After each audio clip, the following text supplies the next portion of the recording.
Yo, yo, yo, yo, yo, yo, yo, yo, yo, yo, yo, yo, yo. Come on in here, man. What's good, family? What is good, family? Another beautiful weekend. Hope y'all had a great and wonderful Mother's Day.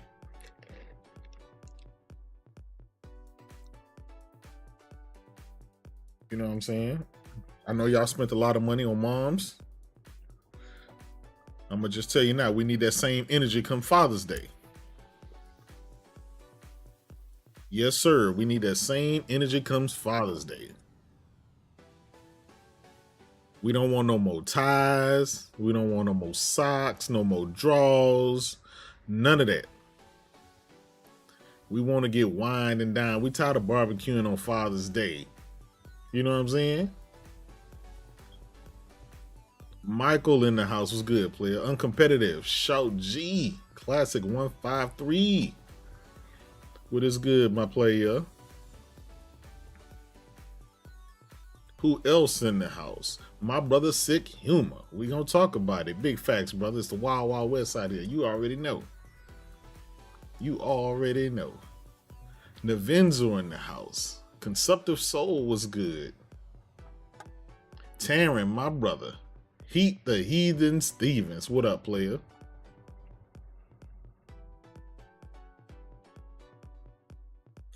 Listen, talk about it. Nah, I am not giving Microsoft a break, and why should I? They've been perpetrating some frauds for 24 years. We got breaking news coming to find out these motherfuckers ain't trying to win. T. Harris, my brother. Listen, we gonna talk about it. Monty, I see you. We gonna talk about it. I find it very funny when we finally got that information. Post Up His Little Riding Son was good, my brother. Y'all remember a couple of years ago, we found out that Marvel went to Microsoft first and asked them if they want to make a Spider-Man game and Wolverine and all that stuff, and Microsoft turned it down. Jez was good, my brother. Y'all remember when we found that out? Well, it gets worse. It gets much, much, much, much worse. Apparently, Rockstar went over to Microsoft and told them that they wanted Microsoft to help fund GTA 3. That could have been exclusive for Xbox. They turned it down. They said, taking a 2D game and making it to 3D, we don't see the vision. That's all right, we'll pass. And you know what Sony did? Sony went ahead and did that with the PS2. Do y'all see a pattern with Microsoft? Microsoft has no vision. They have no culture.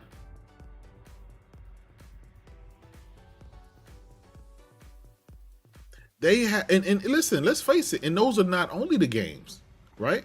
Insomniac was begging Microsoft to get a sequel to Sunset Overdrive. They was begging them. They said, all we need is a publisher. We ready. You know what happened? They turned them down. In the big bad wolf Sony, y'all know what they did. They said, we see the vision. Come on over here to PlayStation. And tell you what, don't worry about that Sunset Overdrive IP Microsoft is holding up. We'll give you something even better. We're going to give you a Marvel. You can make all the IPs you want. So guess what? Insomniac is making not only Marvel IPs, but their own IPs. Such as Ratchet and Clank and whatever. I just find it funny Microsoft can't see past the financial sheet for the next quarter. They can't see past that. So therefore, it makes perfect sense why they failed in gaming for the last 24 years. It makes sense why they can spend $100 billion within the last 4 to 5 years and still be in last place. Still hadn't gained any ground. As a matter of fact, they've lost ground. Sony didn't have to do that, right? They didn't have to go and spend $100 billion. This is crazy.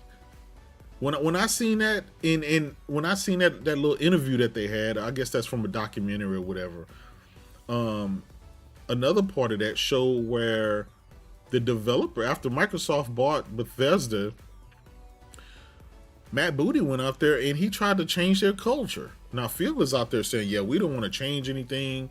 You know, we want to keep everything the same and give them the freedom and blah, blah, blah, blah. Matt Booty going in there and say, listen, if you got an idea, that's our idea.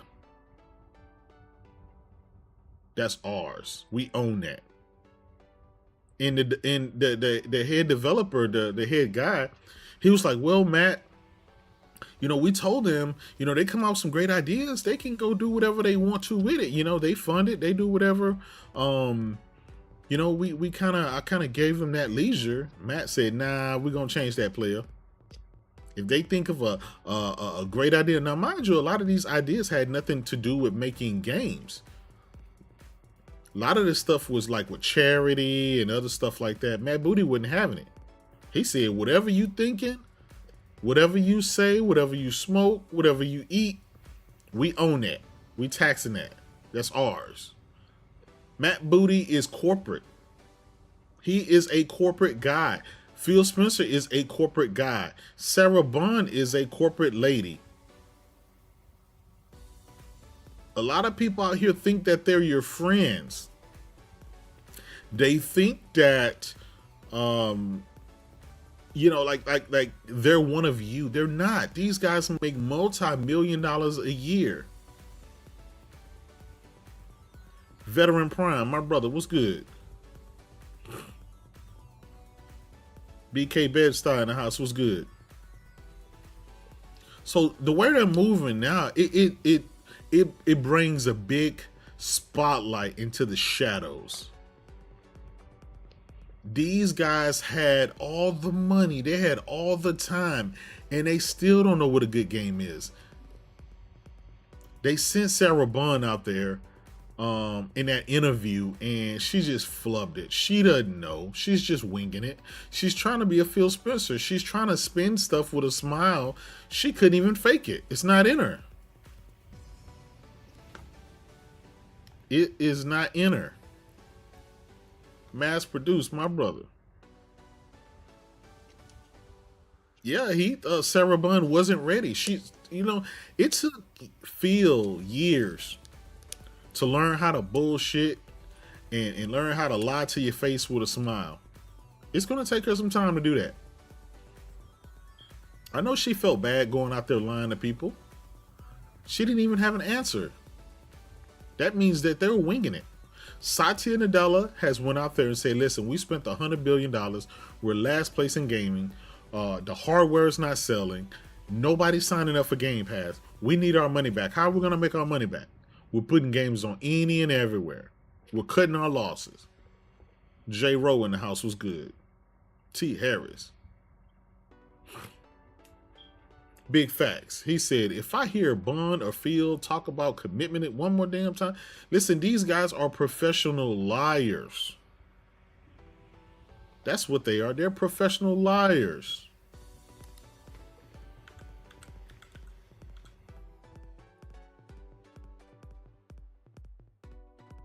Hey, Heat, if you want, man, you can jump in Discord and come in here and chop it up with me if you want to, brother. I'm in my my Discord. I think you already have an invite. You was in here last time. Yeah, this is crazy. And here's the thing. They've given up on third party. Microsoft has officially given up on third party. They don't want to spend money to get third party games. See, if you get third party games like Sony, you can have something for your players to play until your first party and second party games are ready. This is why PlayStation is able to have 8, 9 IPs on their PS5 thus far. Starting from January to now. Xbox literally has 0. Know your boy. It was good, player. De Parra was good, my brother. When I saw that these guys they turned down GTA 3, and come to find out GTA 3 sold like 12 million copies, and it was only outdone by the sequel, which was GTA 4. That's just crazy. It wasn't 3. It was a game before 4. I forgot. Hey, what's up, brother? It's crazy. I know you saw what I saw. Yeah, this shit's crazy, man. Yeah. I honestly, I think if you're still supporting Xbox at this point, if you're still fanboying for Microsoft and Xbox at this point, listen, you're just not a gamer. They haven't given you a single game this year. They haven't given you a game in over 254 days. You can say what you want about Sony. You can say how PSVR is failing. You can say how they closing down studios, and you can say what you want. But when you look at their track record, in every single generation, they've delivered. And I know some people say, well, Sony closed down, what's that goddamn fucking studio? London. But I'm like, London hadn't made a fucking game since last generation with the PSVR 1. Yep. They've never been putting out a bunch of IPs and big bangers. That's just not what they did. They were supposed to be VR, and they only came out with one VR game. That's why they got rid of them. They didn't do anything else. Exactly. But you know what it is? See, they're trying to make a Sony did it, Microsoft did it, Sony did it too tight in comparison. And you can't. Sony didn't spend $100 billion for them. Plus, They didn't buy a Sony's whole not on publisher. Microsoft's level financially. You know what I mean? You move differently when you're $1 billion corporation compared to a trillion. You know what I mean? It's totally different. Absolutely. And here's the thing. There's more layoffs coming. There's more studios going to be shutting down. That's more games going to be canceled. Yeah, they said June or July. Yeah. The next quarter. See, Microsoft lives for the quarter. And they said it's going to be core Xbox too. Absolutely. Microsoft lives for the quarter. They don't live for, well, we'll see what happens in the next few years. We want to give it a try. They don't do that. If that shit isn't up and profitable in 3 months, that's it. It's done. And listen, I'm going to be honest. I think we're all on pins and needles for Ninja Theory. I think we all know that Ninja Theory may be closed down within, I say, the next 3 months. They're going to launch this game in a couple of weeks. Yeah, it's a week or two. When does Hellblade 2 come out? The 21st, and everybody's in anticipation of that June show. Yeah, because we're gonna find out what's coming, and I seriously don't think COD's coming to Game Pass. It's not. Maybe the old ones, but even if they do bring the old ones, they're probably gonna make a higher tier for day and date, and it's probably gonna be $25 or $30 a month. I'll bet. Well, if you think about it, I mean, I look at it like this. Because they can put the old games. That gives the excuse with the old COD games. But you're not going to get day and date, because the only thing that made them profitable this quarter was Activision. If you take that out, they were negative across the board. Yeah, negative 350 million. Do you think they really want to upset that Apple cart with those sales on PC and PlayStation? I don't think so. Heath, and the problem is, ABK doesn't release another game until the fall. So that means that revenue stream is staying the same. Well, there's probably Doom. There's probably a Doom game or a Quake game. Yeah, but that's not ABK. That's Bethesda. Yeah. And let's face it. I'm gonna be honest. I don't think Doom is going to push it. Warcraft has DLC or something. You know what I mean? They always have shit going on. So who knows? Yeah, but it's nothing that's pushing the needle. You have a console. No. You have 2 next generation consoles you have to satisfy. You know, and this new focus on mobile, creating a mobile store. That's browser based. Yeah. Well, yeah, they kind of have to, because, you know, Apple, what they're doing. To get around Apple and Google. That's all they're doing. Yeah, they don't want to pay 30%. It's going to be just like their fucking Windows store.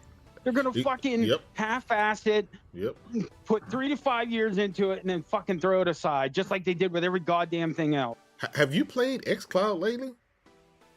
No, it's dog shit from what I heard. It's fucking... So how the fuck can you be the supplier of the servers, and more than likely PS Now is on Azure now? You know what I mean? Because their capacity is way bigger, and they couldn't do that under whenever they had the Amazon server. They could only do like 5 million. So with the capacity they're doing now, they're probably on Azure. So how in the fuck is the PlayStation Network 4K? You know what I mean? Running better. Yep. And they weren't selling X's because they were putting them in the servers. So how the fuck isn't their cloud shit running good? Mm-hmm. I'm gonna be honest. I think I just find it very weird that all of a sudden it's 2024. It's half of 2024. They haven't put out a game. They laid off all these studios. They're laying off all these people. And Xbox fans are still content. They're still holding the line. What do you think about that? That's just fucking, it's sad, because most of them people don't give a fuck. They're not real, you know what I mean? Like Colt and all them dickheads, they don't give 2 shits. They get flown out and they don't warn us about nothing, because they want to keep their, you know, their connections and all that shit. But yeah, these people don't, you know what I mean? They don't give a fuck because, you know, most of them are YouTubers just trying to get clicked. Come on now, let's be real. Yeah. Oh man, shout out to my brother. Some gamers. Listen, shout out to my brother, Pastor Joe. Hey, Pastor, if you want, I just sent you an invite, brother. You can come in here. Listen, I'm always willing to hear what you got to say. I know you did a video earlier. Of course, I was watching. I'd like to have your honest opinion on this. You know, without bringing Sony into this, right? Sony is not in the same position, right? Sony can't. What's going to happen if they don't put COD in there? What, you know what I mean? Nothing's going to happen. Guys are going to you know, people will leave. Yeah, but people will leave. Some of the smart people will leave, but the rest of them, they will continue to be there. They're going to just... I think Z's right, and they were trying to sabotage it because they want to get rid of the box pretty much. You know what I mean? They want to get rid of console. They don't give two shits. Yeah. And here's the thing, Heath. I'm trying to have a logical conversation. I want to have a logical conversation with Pastor without bringing up Sony, right? This is exclusive Xbox for this segment. We're gonna get to Sony. They can't do that. Right? We're gonna get to Sony. We're gonna get to talk about Sony. Yeah, that stupid fucking Helldivers shit. Like, how dumb. Yeah. We're gonna talk about it. Yeah, we're gonna talk about it, man. Hey, my brother. What up, my brother? What's going on, brother? Happy Mother's Day to you, brother. I know you got a couple of Billy Goats over there. Oh man. Yeah, man. I don't celebrate that, man. You don't celebrate Mother's Day? No, man. All that is from Babylon system, man. That is what they program into you coons. They tell you guys to spend money, huh? When to spend money on your mothers. Pastor Joe, the chat say you just cheap as hell. That's all. They just say you just being cheap. No, actually, I'm watching the chat and no chat is saying that shit. Why are you lying it's coming. Just wait.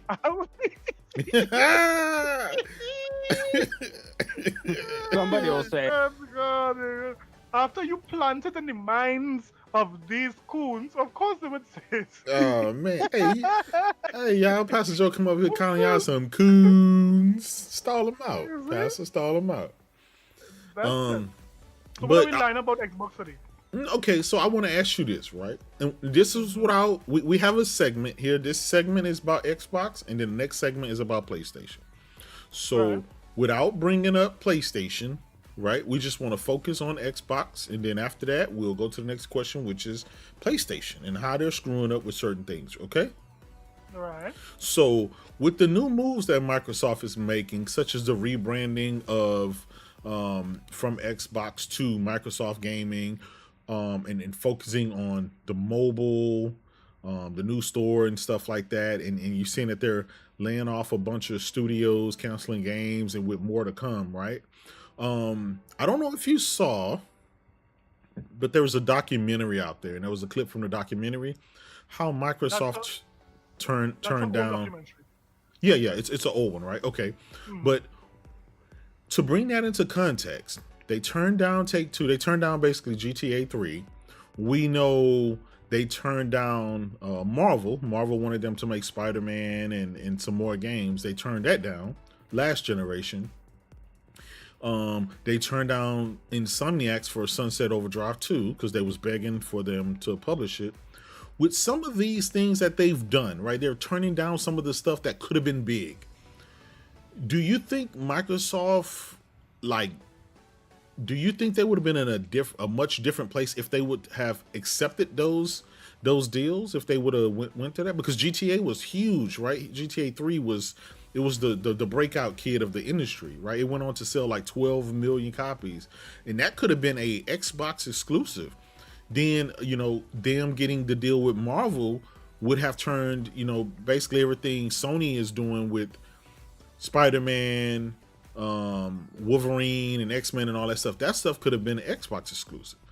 Then you're talking about Insomniac. Microsoft could have owned Insomniac, or at least got them to make some games. You would have the X-Men on Xbox. Yes. So Pastor Joe, as an Xbox gamer, how would Xbox be if they wouldn't have turned down those deals? What do you think Do you think Xbox would have been in a much better place? Well, first of all, there are some mistakes that Xbox would have made. Not capitalizing on buying that studio there for Grand Theft Auto is one of them. But I wanted to correct you on something, J-Dub. Okay. What made you say that Xbox is doing a rebranding and it's no?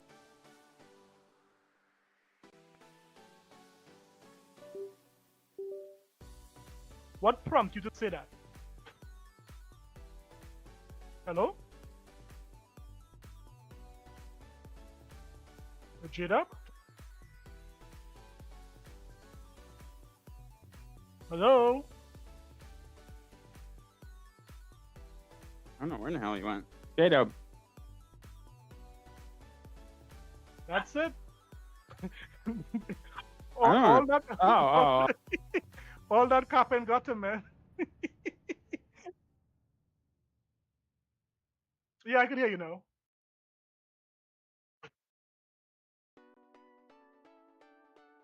Yeah. Yeah, I think they can hear you, man. Yeah. Yeah, I can hear you.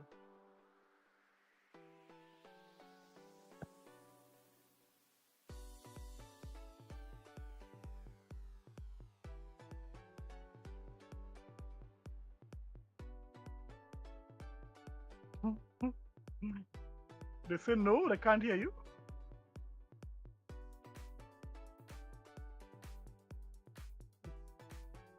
You see? J-Dub said, hold on, you coons. He's fixing the audio.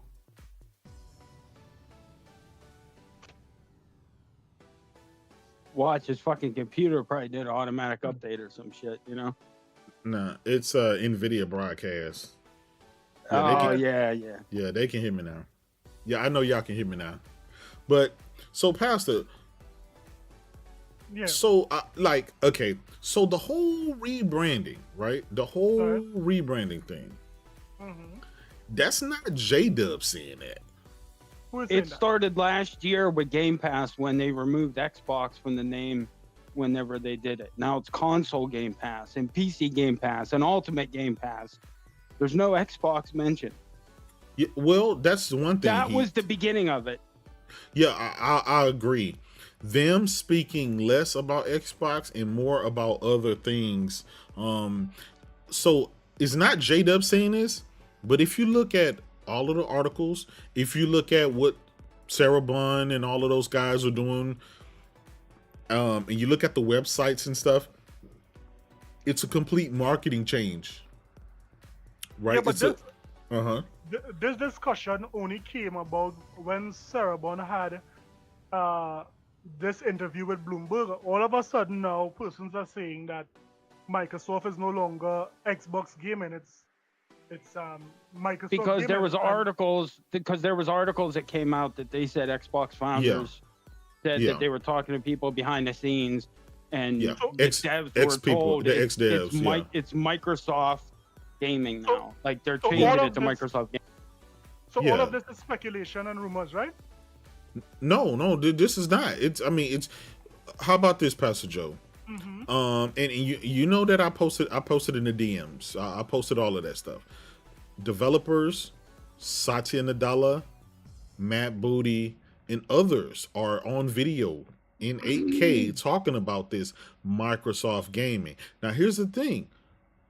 No one mentioned or said Microsoft gaming until they did. Now they're saying it more than ever, and we're scratching our heads. Why aren't they mentioning Xbox? And here's the gaming. Yes. Microsoft Gaming, J-Dub, is the launch of their mobile store. No, that's not true.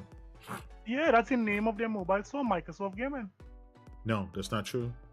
No, the majority of the studios are actually under Microsoft Gaming. It happened like 2 years ago, dude. That's part of the division of where the gaming from Microsoft that didn't come from that, Pastor, is what I'm saying. If you they started putting everything they bought under Microsoft years ago. Like most of the shit's actually under Microsoft Gaming.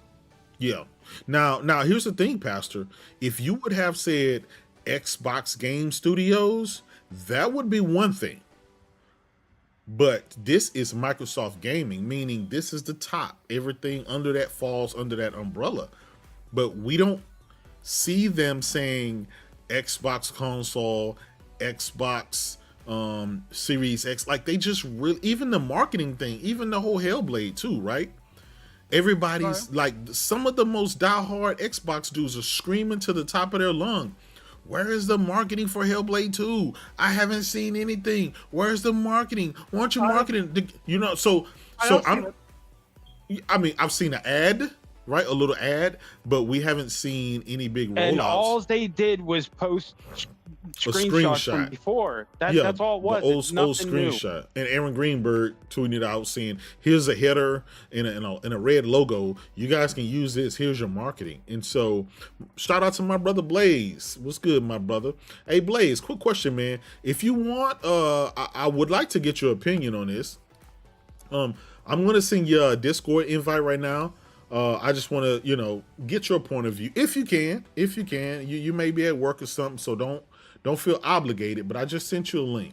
I would like to hear from you on this. We're in the next segment. We're actually going to talk about PlayStation, but right now this is exclusive about Xbox. Especially with the marketing. The marketing they had for Redfall and fucking Starfield, and then you see nothing for Hellblade when Hellblade's the one you should be marketing. Yeah, because it's the different game. You know what I mean? It's the game that you don't normally make. Yeah. Well, hold on, Pastor. So with that being said, we got my brother Blaze 4K in the house. Me and my brother been gaming all weekend long. What's good, my brother? Bro, you know I'm always gonna pull up for you, man. Absolutely, man. I appreciate it. Quick question for you. I'm asking Pastor Joe, with this new focus on mobile, with them going for a mobile store, Microsoft, you think they're putting all the eggs in that one basket since the console didn't really do it? What do you see them going forward with this? And how does that affect the Xbox console gamer? What's your opinion on that, Blaze? Hey, Dub, here's the thing about Xbox and the console. It's irrelevant. They don't care about the console. It's like, I feel like they're going to try to dive into this whole mobile thing. Because, it is lucrative. There is money to be made there. But ain't nobody really going to take that shit serious. And I think Xbox has neglected their console space for a very long time. I mean, you look at the Xbox One when it launched, Beats Monsters, Rebecca's Series X, the most powerful console, like all this console talk to entice you to buy the box. Everybody, I bought an Xbox, you did too, right?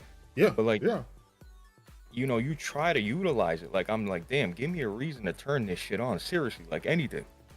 You know what I mean? Yeah. And it's just the clear direction of Microsoft is, especially now, it's like people have been saying the war is over, but it seriously looks really bad for Microsoft right now. I mean, you look what they're doing with Hellblade. They don't, you don't see it anywhere. You see when PlayStation's releasing the game, it's on fucking buses. It's here, it's there. It's like, you can't, they push it. They spend the marketing money, and they fund that shit. You know what I mean?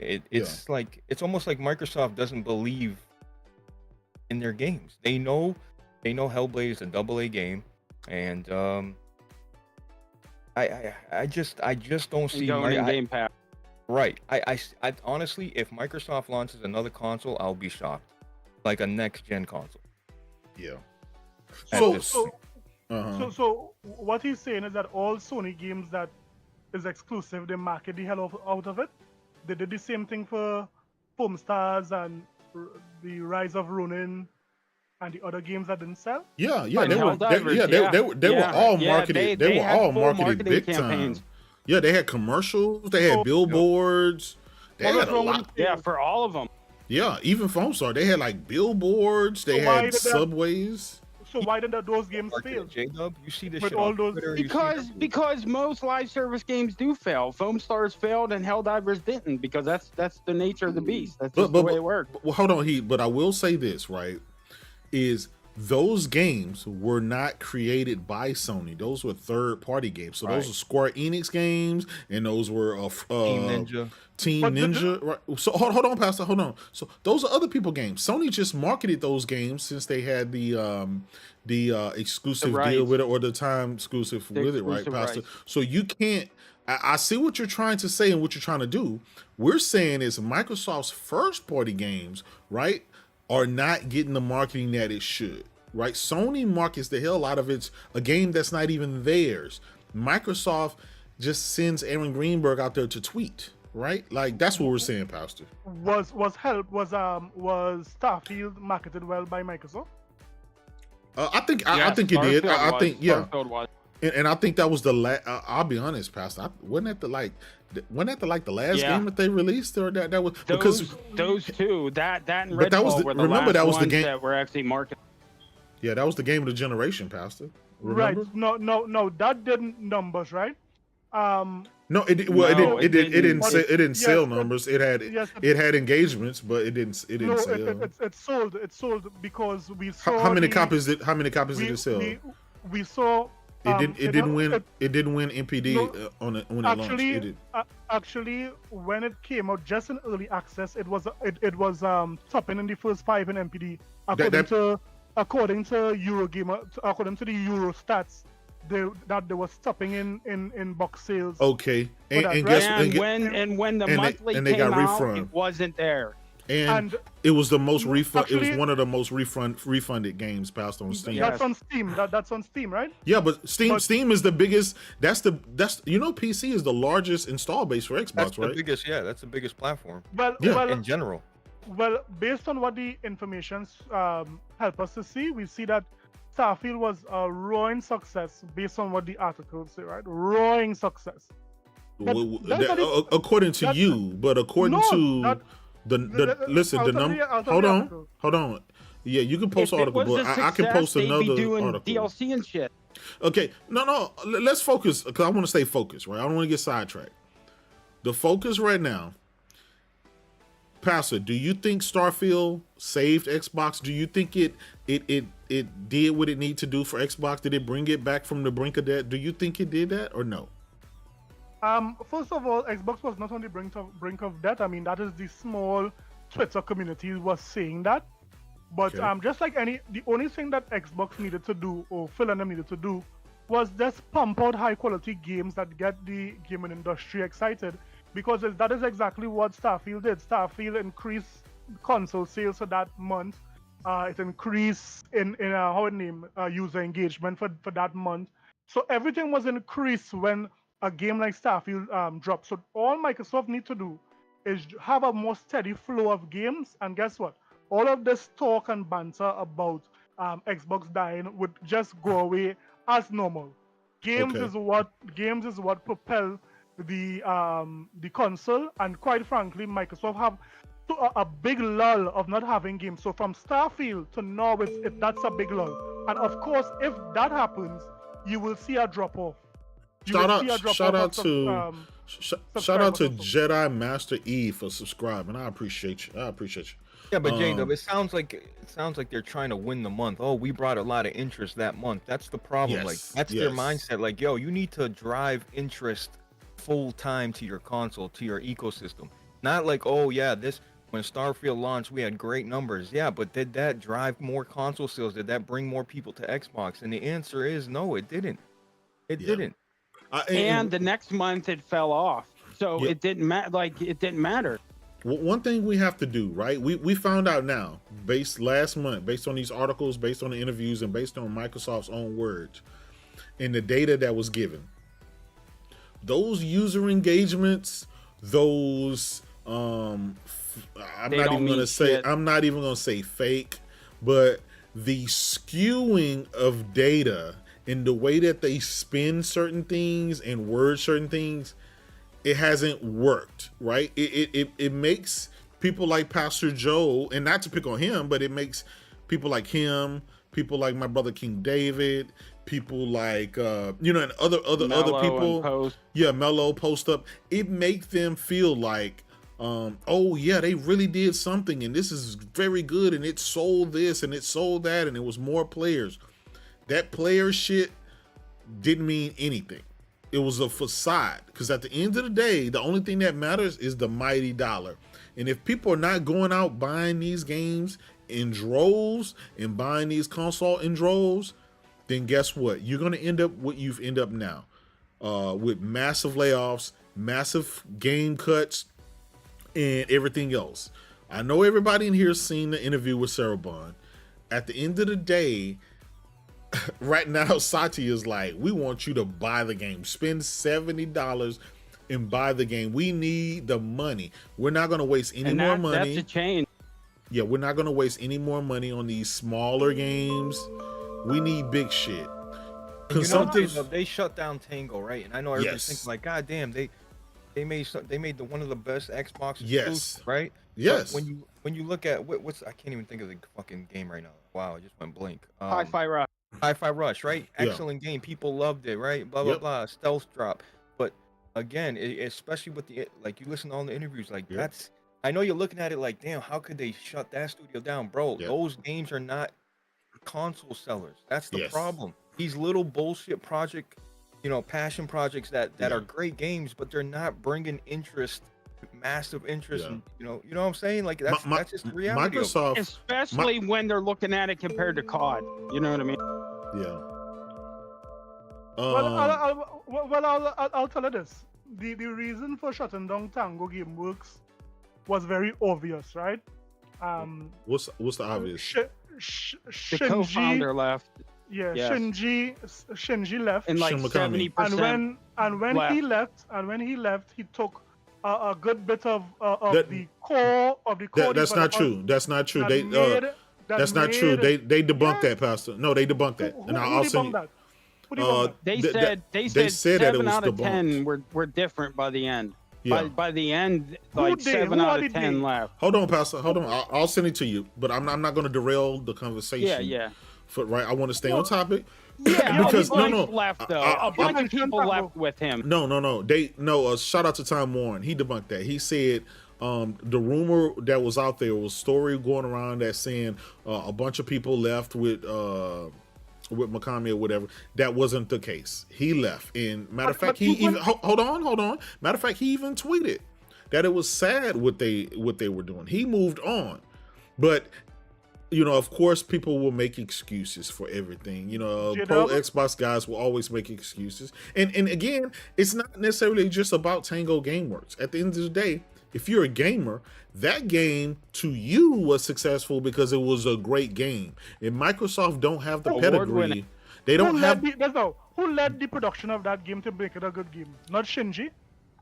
Yeah, but just because exactly. So if it is the head, hold on, Pastor. Cory Barlog, right? Barlog, he made God of War 2018. He did not make God of War Ragnarok. So don't say just because one person left mean that another game got to be going to fail. That's not the case. Well, I could understand that argument. Just like Amy Hennig left. Listen, on Uncharted 4, right? Yes. I could understand that argument, but not everybody is Cory Barlog's team. If it is Microsoft went into Tango and saw Shinji is well known more than Cory Barlog. Listen, what I'm saying, his team. Maybe Cory Barlog's team could operate without him, or whoever took their place could have operated without him. Microsoft, maybe there is no way you could tell me that here what Microsoft saw. That here, what this team was more than capable of producing something equal or better than Hi-Fi Rush, and they still got rid of them. No. They told you why, Pastor. They didn't make enough. We don't need a translation. It is what it is. We're not trying to translate. They said what they said. You heard what Sarah. Wait, hold on. Listen. You heard what Sarah Bond said, right? She went. And then that's it, right? That's literally what she said. She gave us literally no information. She gave us no information. You know why? Because it gave no reason or excuse on why Tango works. You want me to repeat what she said? You tell me what she said. She said when the interviewer asked her, well, we see in Hi-Fi Rush got awards. It was critically acclaimed. It reviewed well. Isn't this enough to keep a studio like Tango alive? And what Sarah said is that when you are looking at a studio like how Microsoft does, it is more at play than just the awards and the accolades. There are more things to look at. So wow. if it is she said that, it has to be that there is more things behind the scenes that she's not willing to say. I'm glad you said it. Why it is. Okay, I got one for you. I'm glad you said that. Then why did Phil say that they don't have a way to measure success with Game Pass? He said that under oath. Exactly. So how the fuck are they measuring success with Game Pass whenever they're going on? Whenever you can't use sales because they're not selling because they're in a service, you know what I mean? No, we're not talking about Game Pass. We're talking about a studio. Remember, she's asking the question: what can keep a studio like that alive, right? And what I'm saying is that it wasn't a discussion of whether there wasn't enough dollar amount. There wasn't enough sold or subscriptions in the Game Pass to keep them open. They didn't say that. Hold on, Pastor. That's exactly why they shut it. Yeah, but they didn't say that, Heath. Because they want money. They want big money because they're seeing COD in these AAA IP. That's why you saw these smaller studios get shut down. That is speculation. You're going on. But there. Pastor, you're doing the same thing with speculation. You're speculating on why what you just said. Hold on. What you just said, what Sarah Bunn said, you said it with your own mouth. That means there's other things at play. Was the reason, right? So you're speculating. So you can't tell Heath that he can't speculate, and you just at the end of the day, hold on. At the end of the day, we don't know because what Sarah Bunn told us never revealed any information. So we're seeing, as gamers, a game that was well received by the public and by the gamers, right? It got a high Metacritic score. A lot of people engaged with the game. It got nominated. And guess it got all of these awards. It won. Hold on, Pastor. It won all these awards. You guys claimed that it had so many engagements and there were so many players, and then Microsoft still said, Nah. So guess what? If you take a game that won all these awards and got such high praises by the public and gamers alike, what does that tell you about games like Hellblade 2, which is still a smaller title, right? It's a smaller title. Psychonauts 2, right, with Double Fine. What does that tell you about those, Pastor? What it tells you about those is that once they continue to have that engagement, once it continues to make persons subscribe to Game Pass, it would be something that Microsoft would keep. Right? Can I ask you this, Pastor, though? Because here's the thing that we're alluding to. This whole Game Pass thing. Right. I think Game Pass was something that they wanted to try and see if they could leverage. But they found out that gamers on a whole, collectively, in a massive scale, just did not go for it. They're just not into subscriptions. As a matter of fact, we just saw this last week. Reports coming out saying that gaming subscription services are all down across the board. Gamers are just not, they're just not taking it as the way what the industry thought that they would. Okay. So since Microsoft put all of their eggs in one basket with this Game Pass, and we seeing a trajectory going down, do you think Microsoft should revert back to the good old way of putting out a great game and selling it for the full price and making the money, or do you think they should continue on with Game Pass, putting games in a cheap subscription service, hoping that people will go and get it? We saw from the leaks, Microsoft needs to be at 50 million by 2026, or fiscal year 2027. They got to be at 100 million by year 2030, or else Xbox is going to close down. That came from the leaks. That came from the actual leaks in the court document. With that being said, what do you think, Microsoft? Do you think that this new mobile thing is another way that they'll try to fill in the gap, or they're just transition away from Game Pass? What do you think? Well, the answer is obvious. If it is the after they look at the data, they see that here what persons are not into the subscription, well then they go back to the old model because the old model would in more money. invite persons to buy more games or what have you, right? If that model is working, right? Yeah. But if it is, they would have a look at the data and they're seeing that there are ways that they can make money. And that's exactly what Sarah Bond would have suggested, because look, she doubled down on it. When it is she was in the interview, she didn't say, well, here what? She didn't not mention Game Pass altogether and say, well, we transitioning away from Game Pass. Look, she said the whole slate, the whole your famous statement, J-Dub, the whole slate of ABK games are being considered to going on Game Pass. Yeah. Yeah, see, right? that considered. You said the right word, Pastor. I'm glad you said that. Being considered. Here's the thing: when you guys were fighting against the FTC and the CMA for this deal to go through, it was under your consideration and under your thoughts, right? That all the games will go into Game Pass. Well, we're going on a year away from the deal being closed, and practically very little games have from any of that stuff. Diablo. Yeah, Diablo came. That's the only biggest game that actually came to Game Pass from that deal. But and that literally just came last month, right? So what's this big holdup? Why don't you just put all the Call of Duties in it? Why don't you? Why do you think they're just considering? Why do you think they're considering and not just doing it? Well, remember what Phil said. Phil said that it's not like after we close the deal with ABK that they just have to press a button and all the games will magically come onto Game Pass or come onto Xbox.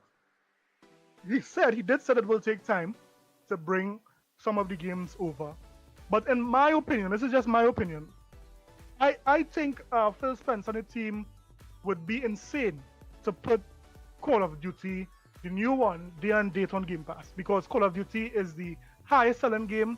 I mean, the mere fact that Call of Duty is number one every year should say a lot. Intelligent thing I've ever heard you say. It says a lot when it comes to how much money they could make. I don't think they should put that onto Game Pass day and date, at least if it's some months after or a year after. So make that initial cash grab, get the initial burst of cash, and then reward Game Pass players that here what they can play Call of Duty with maybe some new skins, some new maps on Game Pass for free. So there are many ways they could go with it. I mean, either or they would. Yeah, but what about the older game? Hold on, Heath. Okay, Blaze, let me get your opinion on that, man. What do you think? Why hasn't Microsoft put all of those ABK and Bethesda games in Game Pass? It's a really good question. I think listen, man, here's the thing, J-Dub. If you spend that type of money, I don't give a fuck what the situation is. I'm making sure that shit's on Game Pass. Like, you gotta be out of your fucking mind to spend all that type of money and not implement it into your system, bro. That's crazy. I mean, that was the big talking point. All the Xbox guys, this Call of Duty's gonna be there on the front page. They're gonna have all the cards, and all that shit. And dude, and when you really look at this shit, as soon as they bought these, look, has anything changed? Has the narrative changed with Xbox? They bought all these purchases, all this shit, all this money, the machine, and it's just like, you bought Call of Duty, it's not on Game Pass. Why not? It's your biggest title. It's the dude. That's now you want to talk about an incentive to sign up to Game Pass? There it is, right there. And a lot of people probably wouldn't even leave. You know what? Like, shit, they got Call of Duty. I'm gonna keep Game Pass for a little bit, at least 3-4 months in a row. I just don't understand their logic. It's like they do everything backwards. It's ridiculous. You got the biggest game. Yeah. Call of Duty is the only shooter that has yet to fall down. I mean, you look at the Battlefields, you look at everything. Eventually, they all fall. SOCOMs, you know what I mean? Like, Call of Duty has sustained itself. Whether you think it's stale, whether you think it's played out, and the fact that they're not utilizing that with all the fucking money they spent, Yeah, like if I'm an Xbox guy, I'm like, yo, what the fuck? Like, tell me I'm buying Call of Duty. Like, what's up with Game Pass? Why am I still buying Call of Duty? Yeah, I think ultimately, right? For most people, all this generation, they've been signed up to Game Pass. They bought, multi-year in anticipation for all of these games to come. And then when they didn't come, or they don't come, or it's delayed in coming, there's talk about a price increase. So it's like I've spent the last 3-4 years subscribed to Game Pass in anticipation that some great games are going to be there in Game Pass day and date, or ABK deal, or Bethesda, and the games don't come. Like, you really screwed me. Like, you promised this, or you insinuated that it was going to come to hook me in, and you basically just been stringing me along. And now the fact that they're just being considered, and it's not going, and it may potentially not go, meaning they know that Game Pass is not the way. It's not pulling in the money that they thought it was. Matter of fact, the article came up and it showed that Phil Spencer was one of the only people that was a advocate for Game Pass. Everybody else in Microsoft didn't see the numbers. They didn't see any way that the numbers will make sense. And so Phil is the Game Pass guy, but it's not making financial sense. And so games like developers like Take-Two, all the big developers, they're like, why would I put my games in a cheap subscription service to kill get your sales? But J-Dub, let me just have a little pushback, right? Let's be honest. Blaze, J-Dub, let's be honest. It is lucrative to talk bad about my Microsoft and Xbox. Let's be honest for a minute. You think so? Even, of course, come on, J-Dub. Come on, J-Dub. But Pastor, come on, J-Dub. But Pastor, you have a pro Xbox channel, and you're getting a crap load of views, and you're making all this money. Don't study about that. So, don't study about that. It's my personality. Okay. But It's your personality, right? Yeah. Listen to this, J-Dub, right? Yeah. When it is, Phil Spencer said, here what? Starfield was going to launch day and date on Game Pass, and it will be exclusive for the Xbox platform or anywhere that has Game Pass. Yes. What did the majority of the community did? Didn't they write articles and say that how this is a bad move by Phil Spencer? Didn't they write articles and say, here what? Phil Spencer talk about he's for the gamers, but he's holding this back on Game Pass. Didn't they say that, No, Pastor. All I saw, hold on, I'm being honest. All I saw when Starfield was dropping, all I saw is Colt Eastwood get flown out to Redmond, Washington. I saw, hold on. I saw Paris Lily, right? I saw him get fly out. You had Tom Warren writing articles. You had Destin Ligari doing all kind of videos, right? You had Ryan McCaffrey, from IGN doing all kinds of stuff. So, Pastor, what? Hold on, Pastor. Hold on, Pastor. So I just named you, and I could have kept going. I just named you a bunch of big name pro Xbox guys in the industry that pushed that game in the narrative the same way that they did with Redfall, the same way that they've been doing for Game Pass, the same way that they did just like for they Cyberpunk, did at the beginning of the same thing that they did. Hold on, let me finish. The same thing they did with the power narrative with Xbox. The same. I mean, they don't act like Xbox is the underdog. Don't act like this little poor Xbox powered by this multi-trillion-dollar corporation. Like, what are we doing, Pastor? Like, you can't act like that. You listen. The fact that Microsoft uses people like you, Dirk Griggity over at We Bleed Green. I already mentioned Paris and the rest of those guys. Kudos, shout out to Paris and Tom Warren and all those. Shout out to Destin and all those guys, right? I don't take any away for what they do. I'm not taking anything away, but I'm saying the fact that Microsoft has a whole engine in streamers and journalists. I mean, they have IGN sold up. They have Digital Foundry sold up. They have all these people sold up and under the pockets, right? Wait. Digital Foundry's under Microsoft pockets? Yes, they are. Come on, hold on. I'm gonna tell you why. Hold on. Let me tell you how. Why? Do you remember when the Xbox Series X and S before it came out, right? Microsoft flew them out, right? Listen, here's the thing. You never hear about Sony flying anybody out for anything, right? You never hear that, right? Because the product speaks for itself. You don't have to give perks. You don't have to fly somebody out. You don't have to get them to sell their product and lie about it like Colt did with Redfall and stuff to try to do that, right? It's like, hey, here's a great piece of hardware. Here's the games. We're gonna let the games do the talking, and they sit back and let the numbers show, right? Microsoft, on the other hand, has to pay lots of dollars for these journalists and these other people to market their games, to the point where Digital Foundry stopped doing comparisons between the PC and the Xbox consoles. But they'll do the comparisons between the PS5 and the PC, right? And they stated the reason why they don't do the comparisons between PC and Xbox anymore, because Microsoft asked them not to, because the settings that were in the console version sometimes is they don't know the exact settings, and they don't want Digital Foundry to put the incorrect settings and get an unfavorable comparison and things like that. And they did it. They said, yo, we will no longer do it, right? This is not me making this up. This is what Digital Foundry made the video and saying. So all I'm saying is, Pastor, Xbox has all of this money, $4 trillion at their disposal. They're buying the biggest behemoths in the industry, ZeniMax and Activision Blizzard, right? I mean, Activision Blizzard and King. They did all of that. And you're sitting here acting like they're the underdogs. Whereas Sony, you remember at one time Sony had to sell buildings, they had to sell all kind of stuff. Their stock was junk and everything to fight back. And they fought back by just delivering great games. So as a gamer, all of us gamers are just saying, hey, Microsoft, stop buying all of this stuff because it hasn't worked for you. How about you just make great games and then that'll be it. But guess what? I want to play this clip, Pastor.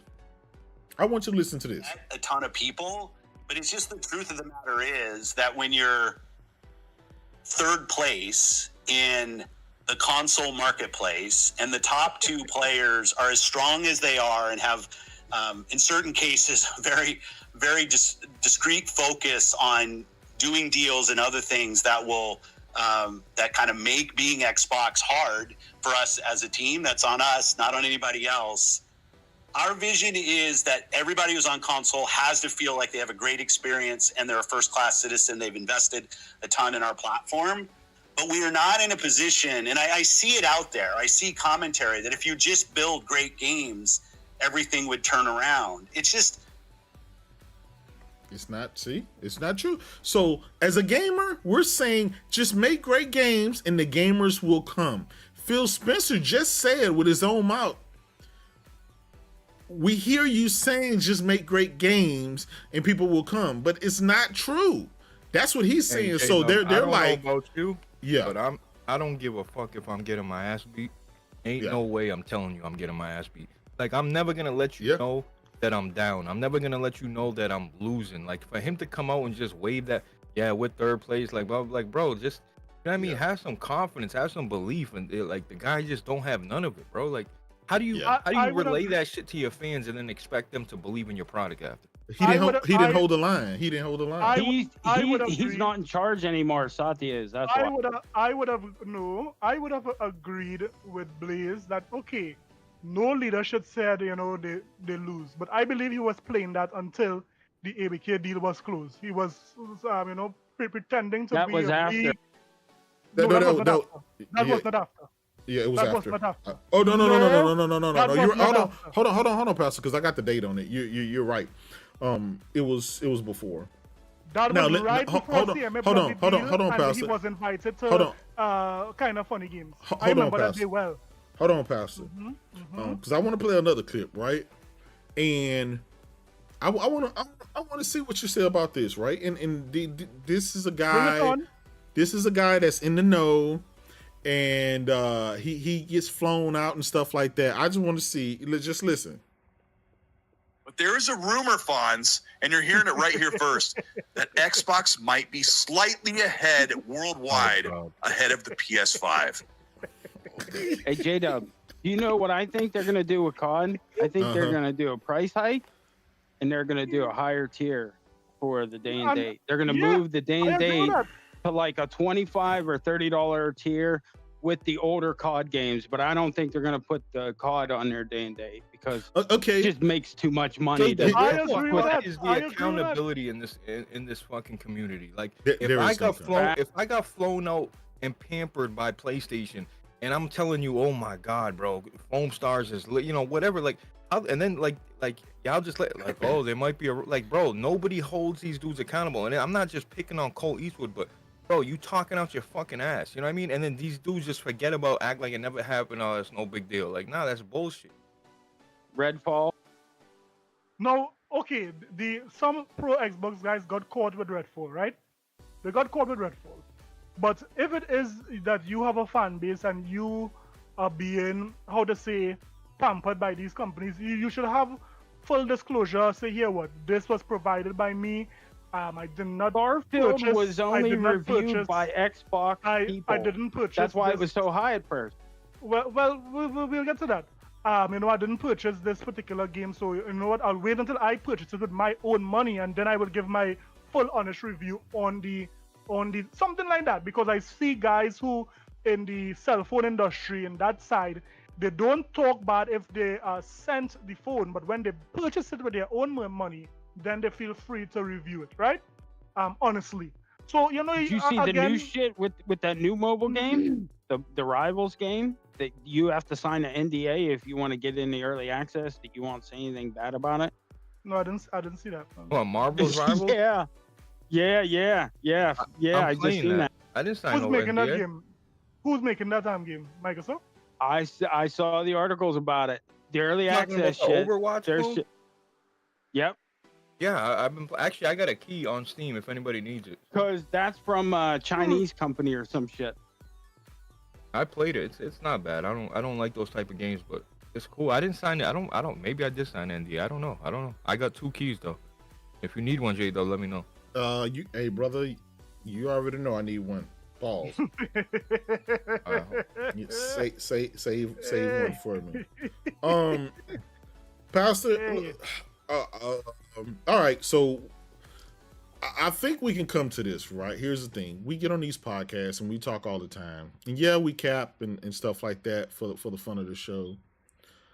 But how much longer do you think Xbox is going to continue to make hardware that is a major loss? I think Microsoft went on the record. I got the audio clip too, saying that they lose $100 to $200 off of each console, next generation console, the Series S and X. This holiday, these consoles were on sale for $349 and $139, and they didn't push the needle, and so that is what I believe scared Microsoft. According to Tim Dog, that's what scared Microsoft. They saw such deep discounted prices and nobody cared in any major fashion, right? Hold on. Let me finish and then I'll get your about, right?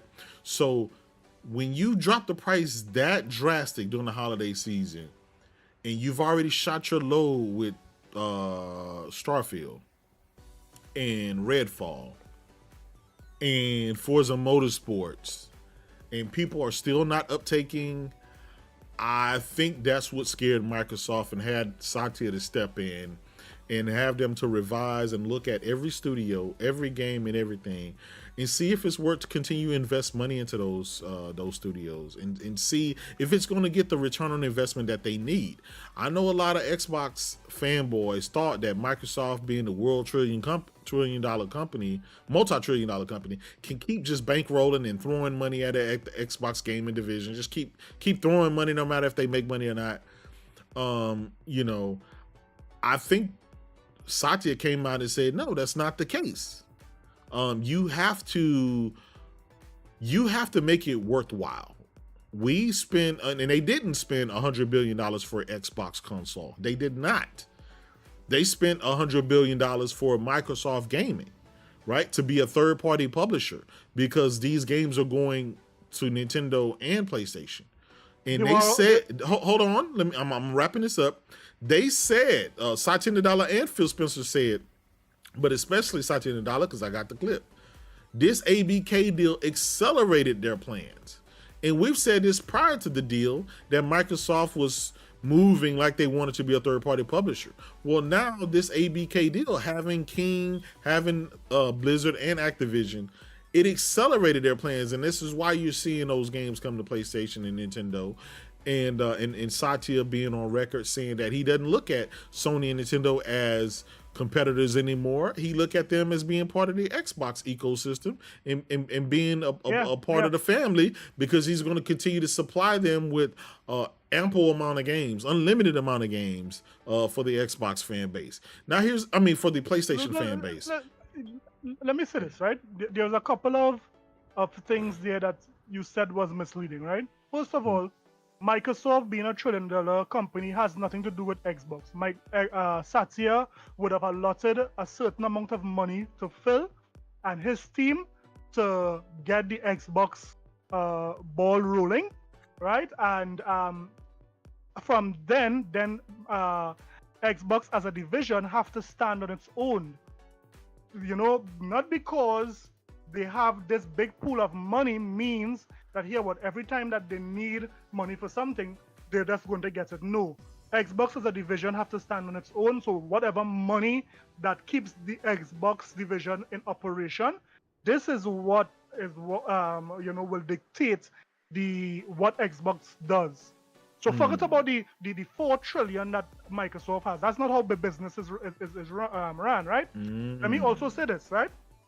Let me also say this when it comes to the console.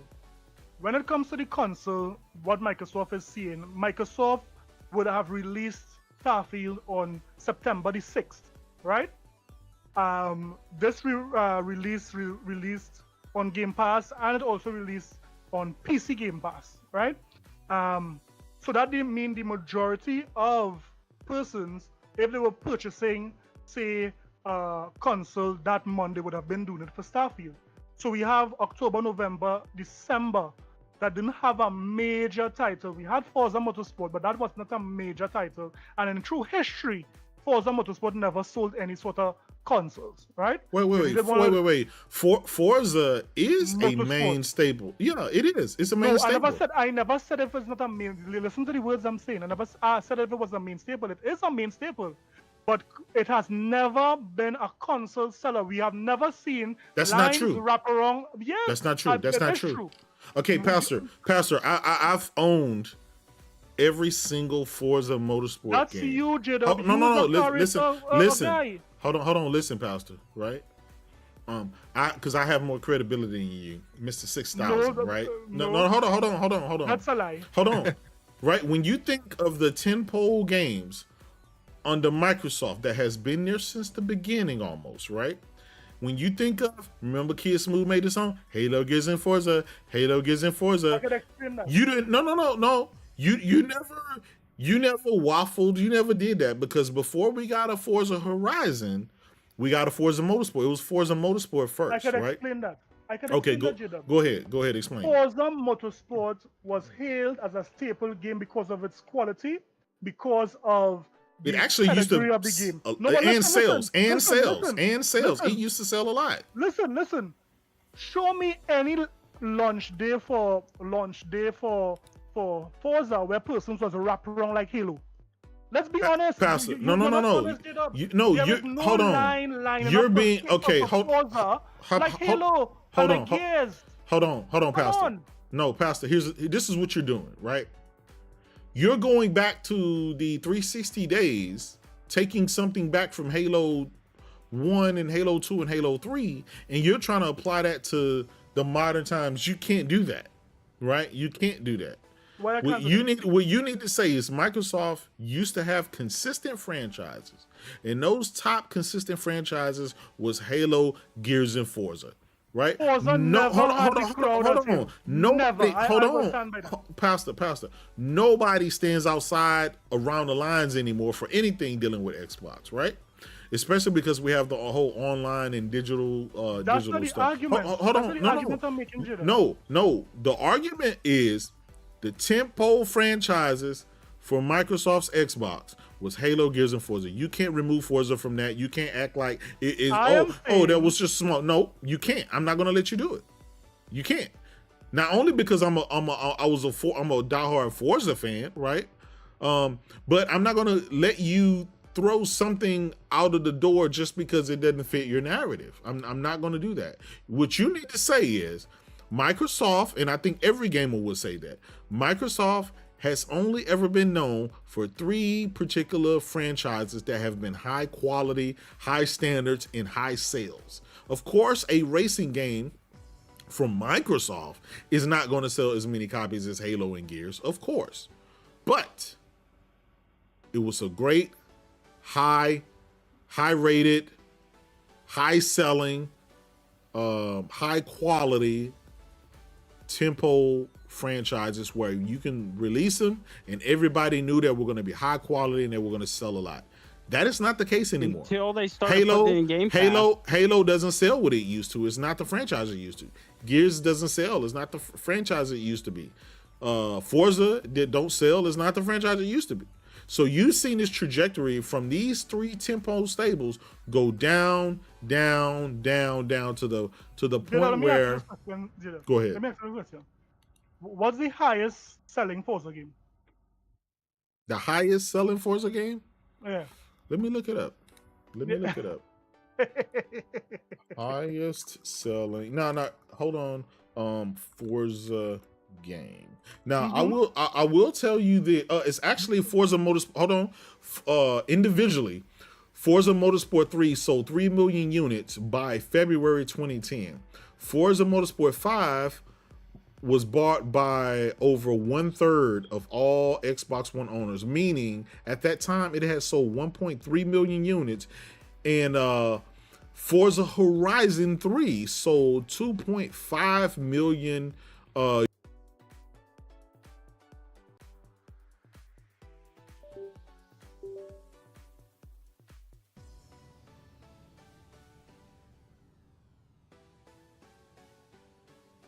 Hello?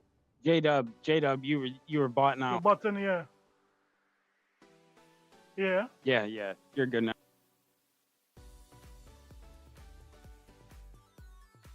Yeah.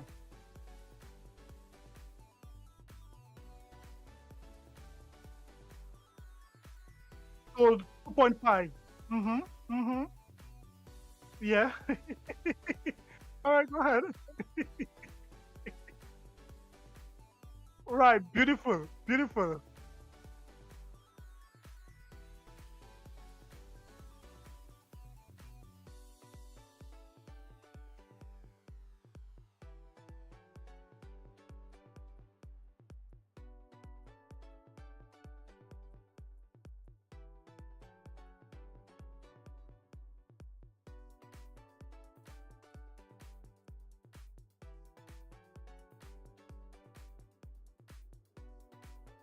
No problem. I agree with all of that, what they said there.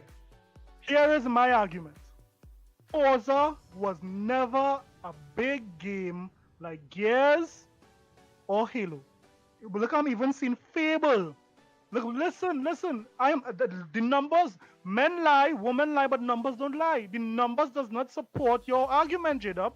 I am saying, as a franchise. What I'm saying is very clear. When it comes to individually. Oh gosh.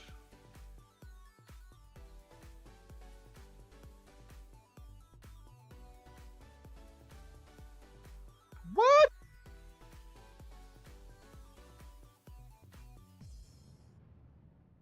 That's what I'm saying. Yeah.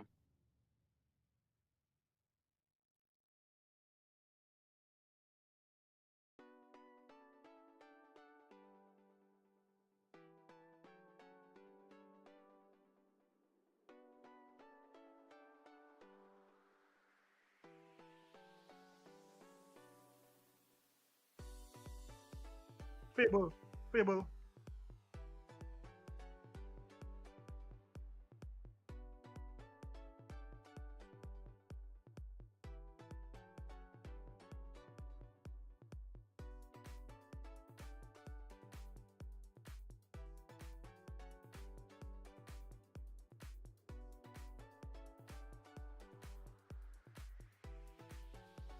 Okay.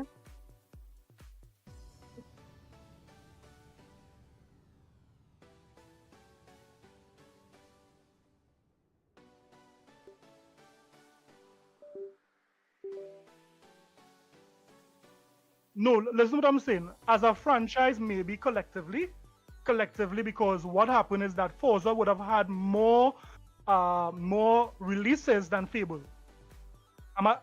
No, what? That's the reason why. Fable only has another thing, so I know so. You said that how you had more credibility than me, but I am telling you that Forza released more games as a collective than Fable. And that is why that number is inflated to 16 million, right? But I'm telling you, as individual games like Halo or Gears or even Fable, they would have trumped Forza as a game, as an individual game when it came to sale. And no, I have never heard in my whole gaming career somebody saying I'm buying an Xbox just for Forza. Pastor. In addition to that, the numbers don't lie, J-Dub.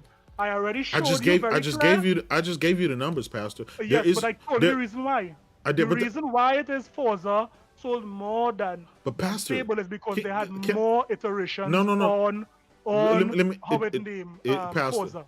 Pastor, it kind of is irrelevant. You got caught, J-Dub. J-Dub, you got caught. J-Dub, let's admit it. How did I gave you, Pastor, I gave you the numbers. Listen to me for a second. Hold on, Pastor. Hold on. Listen to me. Hold on. I'm going to mute Pastor for 1 second, right? I gave this man numbers. Forza, as a franchise, sold over 16 million copies, right? As a franchise. He replied with Fable. Fable collectively only sold 12.5 million copies. So he's still going on that limb. Well, I'm just going to use Gears and Halo, and I'm going to remove Forza from the equation because it doesn't go with the narrative that I want to. Here's the thing. Jada, make sure they can hear you. I don't think they can hear me now. This NVIDIA broadcast keeps cutting out, but they can hear me now. So I will say this. Microsoft doesn't have many franchises, or it didn't prior to buying all this shit. It just literally didn't, right? Shout out to Freddie Wayne. What's up? What's up, Freddie Wayne? I'm gonna be honest. You can't, because Microsoft doesn't have many standalone franchises under its umbrella. It was only ever known for Halo, Gears, and Forza because those were really successful franchises and it stood the test of time. You kicking Forza out is like me kicking Gran Turismo out. I am not kicking Forza. No. You really are. You're trying to disqualify. And the reason I could never disqualify Gran Turismo is because hold on, pals. Is because it is Sony's highest selling franchise in history. Right? It's the face of, and there's a lot of people that are not racers out there. Right? They're not.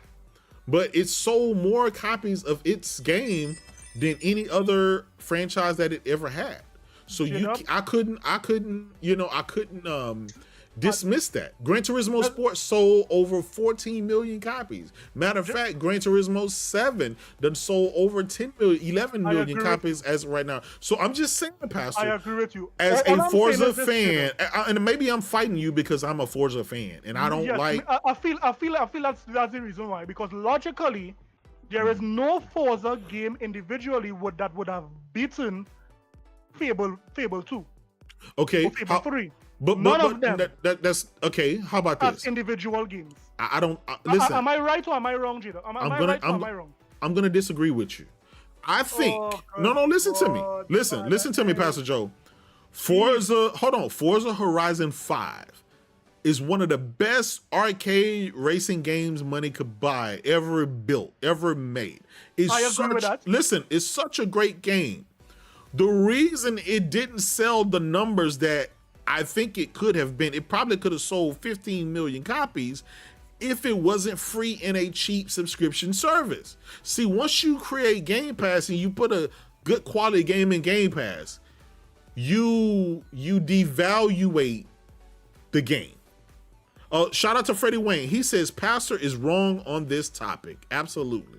Now, listen. I'll tell you this. I'll tell you this. Freddie's a hater from long time. Listen, I'll tell you this, right? Freddie's and a it's hater crazy. long time, If you're just coming in here and writing this, it'll make it seem like J-Dub is capping for Xbox games, right? It's like, listen, I'm arguing with Pastor Joe. I'm telling him if Game Pass didn't, if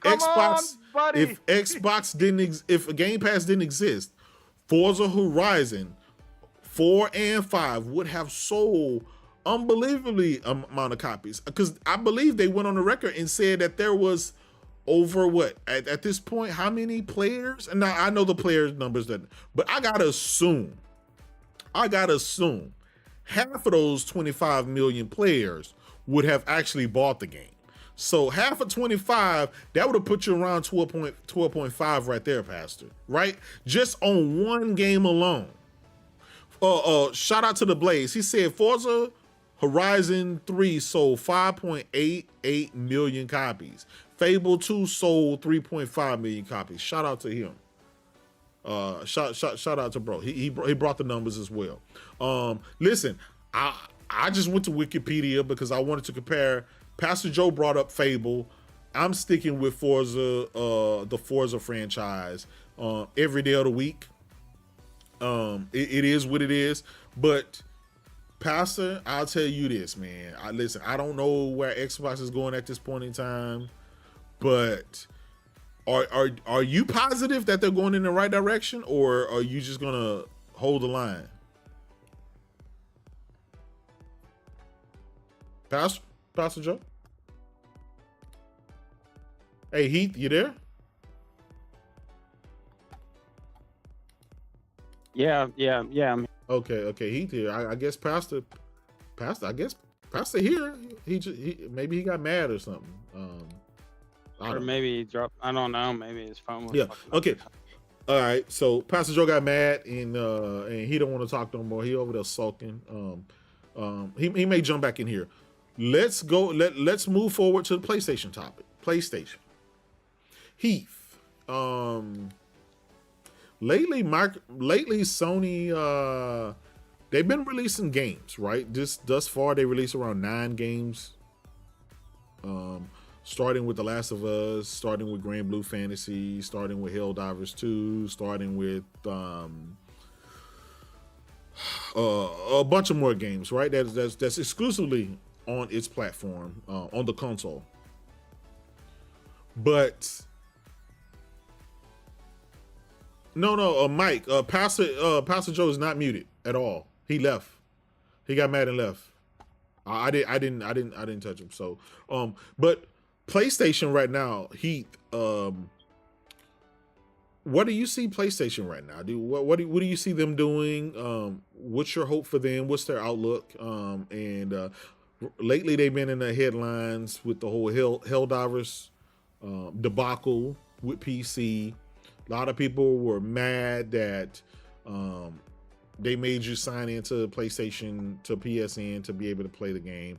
They eventually went back on their word and allowed people to do that. But in the meanwhile, they removed the game from the stores in places that don't have PSN anyway. So do you think all of that overshadows the fact that PlayStation has been putting out a ton of games, a ton of highly rated, highly sought after games thus far? No, because that shit was just for the Helldivers 2 shit, and it was pretty quick. And then with them changing course so quick, and then the next day Microsoft saying "hold my beer" with their fucking announcements and shit. Yeah, it kind of overshadowed everything, and like it's like nobody even cares anymore about that because they fixed it, so nobody, what I mean, nobody really gives a shit. But they do need to show more. We need to see first party. That's the only thing I want to see is first party. That's the only thing that's been lacking is their actual first party shit. So which we'll probably see it, at this next show, which been rumors towards the end of this month. Maybe May 22nd or something like that, hopefully. But yeah, I mean, even if not, they're going to be at Summer Game Fest, you figure, Yeah. Well, here's my take. right? I've been very patient, and the reason I've been very patient is because we know PlayStation have those games, their first party games. You don't even have to question, right? You just let them cook. You don't have to question if they're going to be great games or not. They have a track record for putting out great games and high quality and high graphical fidelity. So therefore, you know, it just kind of makes you more relaxed when you know these people always output great games. So I don't have to sit around like Microsoft. You sit around waiting for a game and it might be a dud, right? Most likely it's going to be a dud. That's just the track record Xbox has. With PlayStation, they have a track record of putting out high quality content, right? Look at Stellar Blade. Look at Rise of Ronin. Look at Grand Blue all Fantasy second and third party deals that look at Helldivers. Filled the gap. Yes, their first live service game. Look at Helldivers, right? So they have a track record. That's why I've been patient with them. I do believe, and I said this last year, for a lot of people, not you, but for a lot of people, they only wanted Sony to show their first party games so they can have fuel for the console war. They didn't really care because if Sony comes out and show you all of their first party games, and then you have to wait 2 or 3 years for them to release, what good was that? They showed us Everwild 3-4 years ago, right? They showed us Indiana Jones. They showed us a bunch of games that Avowed, Stalker 2, right? They showed a bunch of games that he has yet to release. So all it does is give you the list war. It lets you fight that list war. Oh, look at my list versus that list. I believe that for a lot of people, but with that being said, I still do believe that gamers want to see what's coming next on the horizon. But because Sony had all of these games that I named previously, the Grand Blue Fantasies, the Stellar Blades, the Rise of Ronins and stuff, because they had all of those games getting ready to come out, it tied you over. They were releasing games. So you don't, but now that a lot of those games have actually come out, right? Now it's like, okay, what's next, Sony? You got all of the other games that you talked about. Now what's next for the latter half of this year? We know we got Concord coming, right? We got Destiny's last DLC is coming out this June. So what's next, right? We know we got the PS5 Pro coming out, right? What's going to be on that? I do believe that they need to show a showcase this year. Of course, we're going to have a showcase this year, but I hope it's this month. J-Dub, the one thing I'm really happy about is they backtracked on them 12 live service games and are only doing 6. That was, you know what I mean? That was way too many. True, but I will say this, it always seems like it's too... Okay, I'm not a live service guy, but I put a shitload of hours in the Helldivers, and I'm thankful for that game. It's a great game. You can jump in, you can jump out. It's such a great, well-done game, right? So prior to Helldivers coming out, I was like, fuck live service games, right? And a lot of people were against live service games. But a lot of people play Fortnite, Call of Duty, Warzone, 2K, Madden, and FIFA, and Football Club, EA's Football Club. So I would be a hypocrite to say I hate live service games, but all I do, my most played game is a live service game. Like that's being a hypocrite. No, what it is I don't like those live service games, but I love my live service games, and I'm just speaking in general to the casual people, because Madden is a live service game. And the rest of these other games, Call of Duty, they're all live service games. So I think the majority of PlayStation fans was afraid to dip their toes into that genre, because they already used to the single player game, and they're comfortable with that. They like that type of style. Yes. So they were very much afraid of live services. That is why they hated it. You're right. Listen, Pastor Joe, you're spot on. I've said this. I'm on the record for saying this. PlayStation gamers are afraid to fail. They're afraid. True Bleed in the house. What's good, my brother? PlayStation gamers are afraid to fail. I've always said, I believe, and this is my own opinion, right? We can be our worst enemy. we always look back at the loser and try to say, well, they're doing this. Like Microsoft comes out with a showcase, and after 5 minutes, PlayStation guys get in the uproar. Oh my God, Sony, where is our event? Where is our showcase? And I'm like, listen, they've given you all of these games this year. Grand Blue Fantasy Relink, The Last of Us 2 Remake, Helldivers 2, Stellar Blade, on and on and on, right? Final Fantasy. Yes, Pacific Drive, Final Fantasy VII Rebirth. They're giving you all these games, but you're looking back at the guys that haven't received one single game for their platform this year, and you want, like I said, that PlayStation gamers, and this is not a knock to any of you guys, but I do feel like we're sore winners. We've been winning for so long, and we've been so spoiled for so long, to where some of the most pettiest things we won't compromise, or we won't like for example, Ghost of Tsushima. It's been out for 4 years. That game going to PC set a bunch of people off. Oh my God, I can't believe it. Sony's putting games on PC. Oh my God. Hey, they wanted to blow up Sony for that. You know, yeah, exactly. So I laugh, right? Because it doesn't really matter to me. I'm going to be honest. As long as I get preferential treatment as a console gamer, as long as they put me first, as long as they let me play the games first and they give me the perks. So I don't hold on, Pastor. I don't mind if those games go to PC, right? It's been a year, 2 years, 3 years, 4 years. I don't mind if those old games go. But I am against. Hold on, Pastor. I am against day and date, right? For the single player games, the services games, it makes sense. It needs to be on multiple. It needs to be on PC, because Helldivers, even if it was just on PlayStation, it needs any live service games. It need many players as possible, because you don't want those servers, like, you don't want to be sitting there for 5 minutes waiting to get enough players to be able to join, right? So a live service is totally. Can you imagine Call of Duty Warzone if it was exclusively to the Xbox platform, the console, right? Do you know? They have such a small install base. That would be horrible.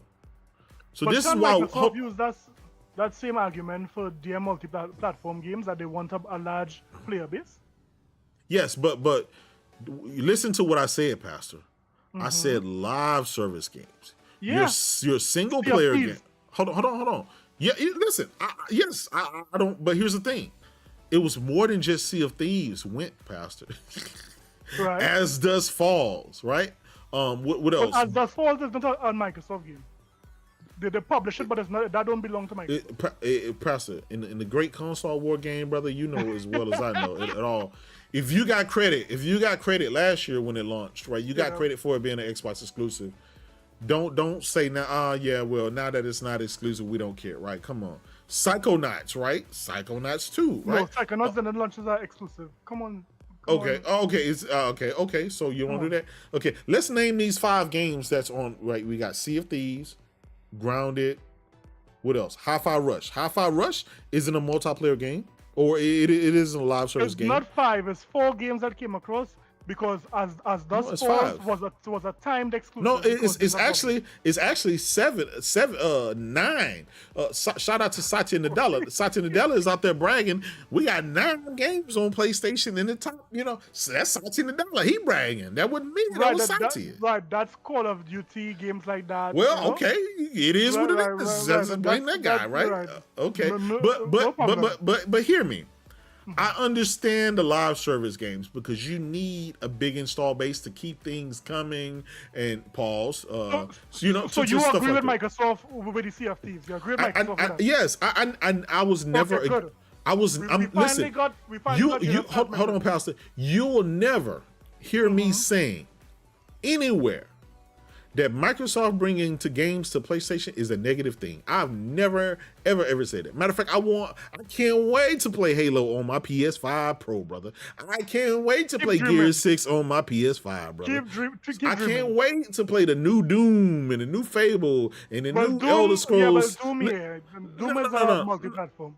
No. Doom was never exclusive to Microsoft. It doesn't matter. That's like Call of Duty. That's wait. Doom is like Call of Duty. It was a multi-platform game when it started, and it would be a multi-platform game when it ended. Okay, Pastor, you can't say that. Why I can't say that? No, and I'm explaining why. Phil went and made Bethesda stop working on PS5 versions of games, right? Single-player games. No. Redfall was supposed to come to PS5. They actually have a version of Redfall. They were making them at the same time. It was supposed, right? Listen to me, right? So Phil actively had a hand in stopping developers from making games for PS5. Right. Now he has a hand in making sure that they start back working, and they also put all these games on PS5. I'm just saying, by case basis. Okay. So listen, let's say it's case by case, Pastor. Yeah. Let's say it's case by case. Yeah. You don't think the only limiting factor is how much time developers have to port?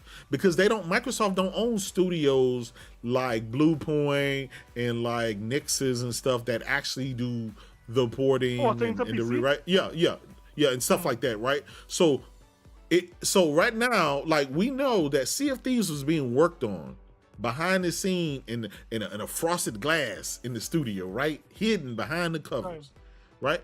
While Microsoft was in court fighting, saying that Sony uses 30% of third-party games, right, that it makes off of third-party games. Right. Phil Spencer actually bought dev kits, and his teams were actively working on PS5 games. They didn't have to buy dev kits. They didn't have to buy them because they already had dev kits, because they had Minecraft on PlayStation. They had other games on PlayStation. They didn't have to buy dev kits. Because remember, Jim Ryan said that if they get the ABK deal, they're going to have to really think about, can potentially not give them dev kits going forward. Because of that, you don't want to let your enemy know, right? You can't be in competition with us with hardware, and we give you our dev kits. You can't do that because we're fighting in the same space. Yeah, so this is why Tom Warren, this is why other people, right, have went out and said that Microsoft may be looking to exit the console space, because you can't be in competition for hardware. Like, let's say you take Ford and GM, two competing American motorsports or motor vehicle companies, right? You can't have GM make an engine for Ford, give them the secret sauce, right? Give them the blueprints, because they'll know your secrets. You can't do that.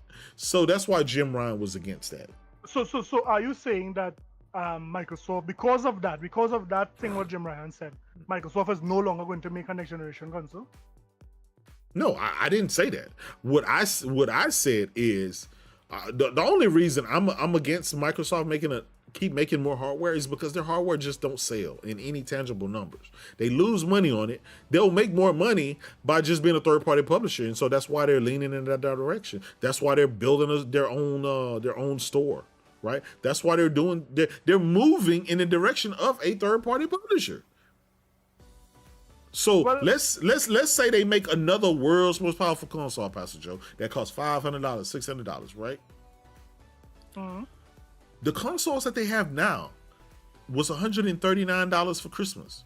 The console that they had now was $349 for Christmas. Nobody bought it in any tangible numbers. There is a reason for that. I keep telling you it. The Xbox Series X console's Achilles heel was the lack of AAA bangers. And that is a Microsoft fault. If Microsoft get that pipeline, if they get that pipeline... What about Starfield? Starfield wasn't a banger?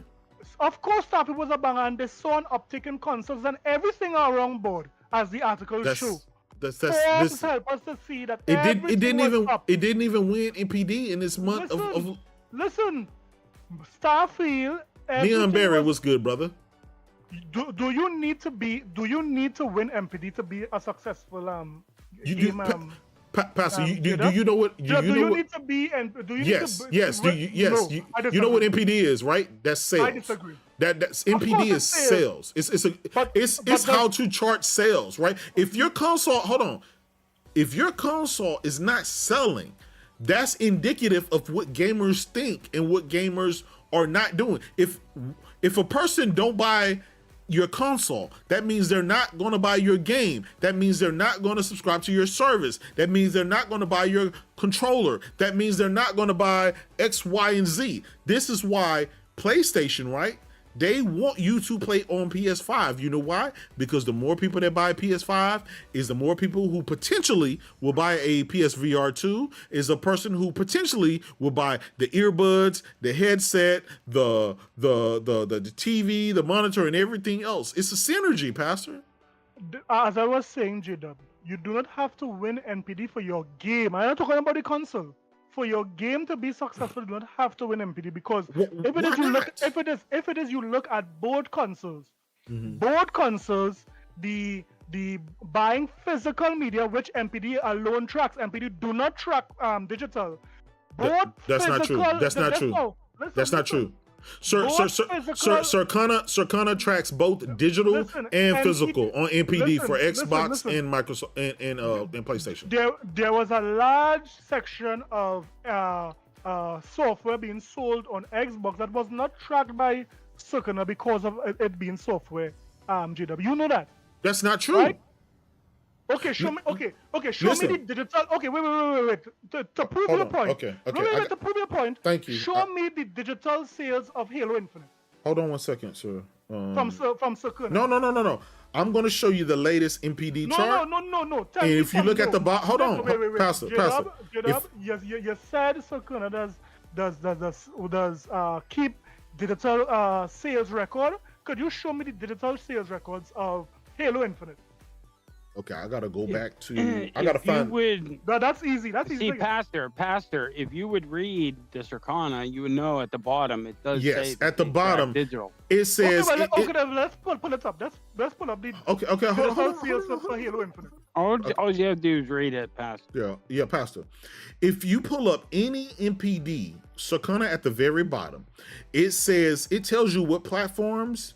It literally tells you what platforms. It says physical and digital are included for PlayStation, for Nintendo, and some months if it's there's an asterisk by Nintendo sometimes, because some games there's not a physical, it's digital. Some aren't allowed to be tracked. But hold on one second, I got it right here, Pastor Joe. I'm gonna put it up on the screen, okay?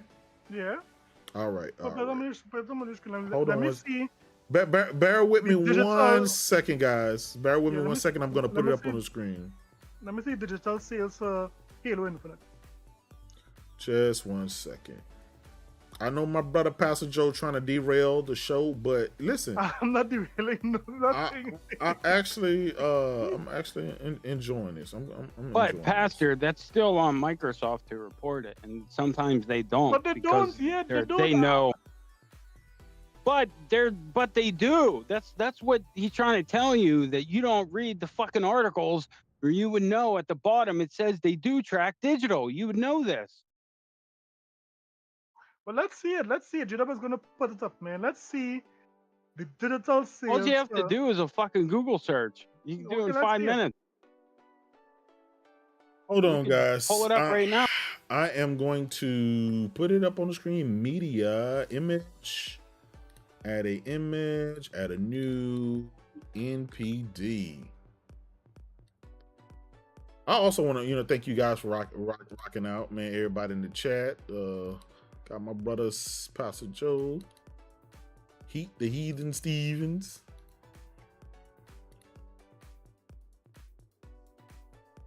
Just 1 second. Okay, done. Can you guys see the screen?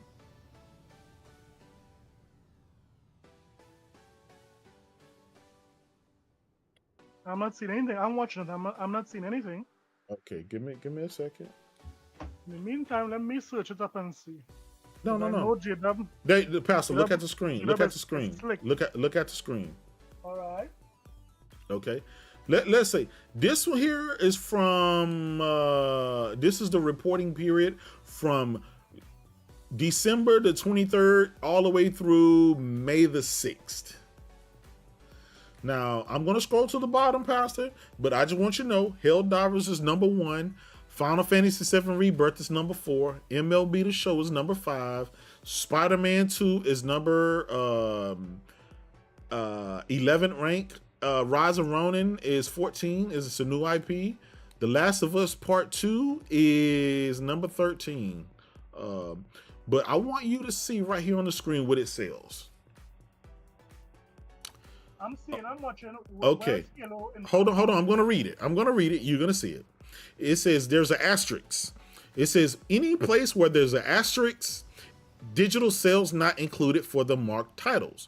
Digital sales on Nintendo Xbox platform not included includes physical and full digital, full game digital from Nintendo eShop, PlayStation, Steam, Xbox platform publishers in the digital leader panel ranked on dollar sales. Excludes add-on spending. Note, inclusion of digital sales data in the best-selling title charts is done at the discretion of the participating publisher. Now, if you look at the asterisks, hold on, Pastor. Wonderful. Hold on, listen. If you look at the asterisks, Any game on this chart that has an asterisk next to it, that means digital sales are not included for that title. The only one on this list, right, that has an asterisk is Super Mario Wonder. That means Super Mario Wonder is not tracking the digital sales, right? Now let's scroll up at this list. Everything else is tracked, both digital and physical. Do you agree, Pastor Joe? All right, show me the Halo Infinite now. You would have to search whenever it came out. You'd have to search. Do a fucking Google search if you want to look it up so bad. Look it up. Yeah, Pastor, let me ask you this, right? Because this, I just read to you. This is December the 30th, 2023 through May the 6th. I mean, through April the 6th, 2024. Yeah, that's 2023. Why would you? Hold on, Pastor. I was making a point. I showed you right here. Right. Okay, everything else that if it doesn't have an asterisk by it, that means it includes physical and full game digital from Nintendo eShop, PlayStation, Steam, and Xbox platforms. Right? So okay, I'm listening. I'm watching. Oh, okay. So I'm learning. Teach me. So I was not lying. Circana, look at the bottom. Copyright 2024. Circana, no problem. No, but I understand what you're saying, J-Dub. I agree with you. That is what they are saying. But what I'm saying is it's very clear, right? You hear what I am saying? Halo probably wasn't on there because it probably didn't chart.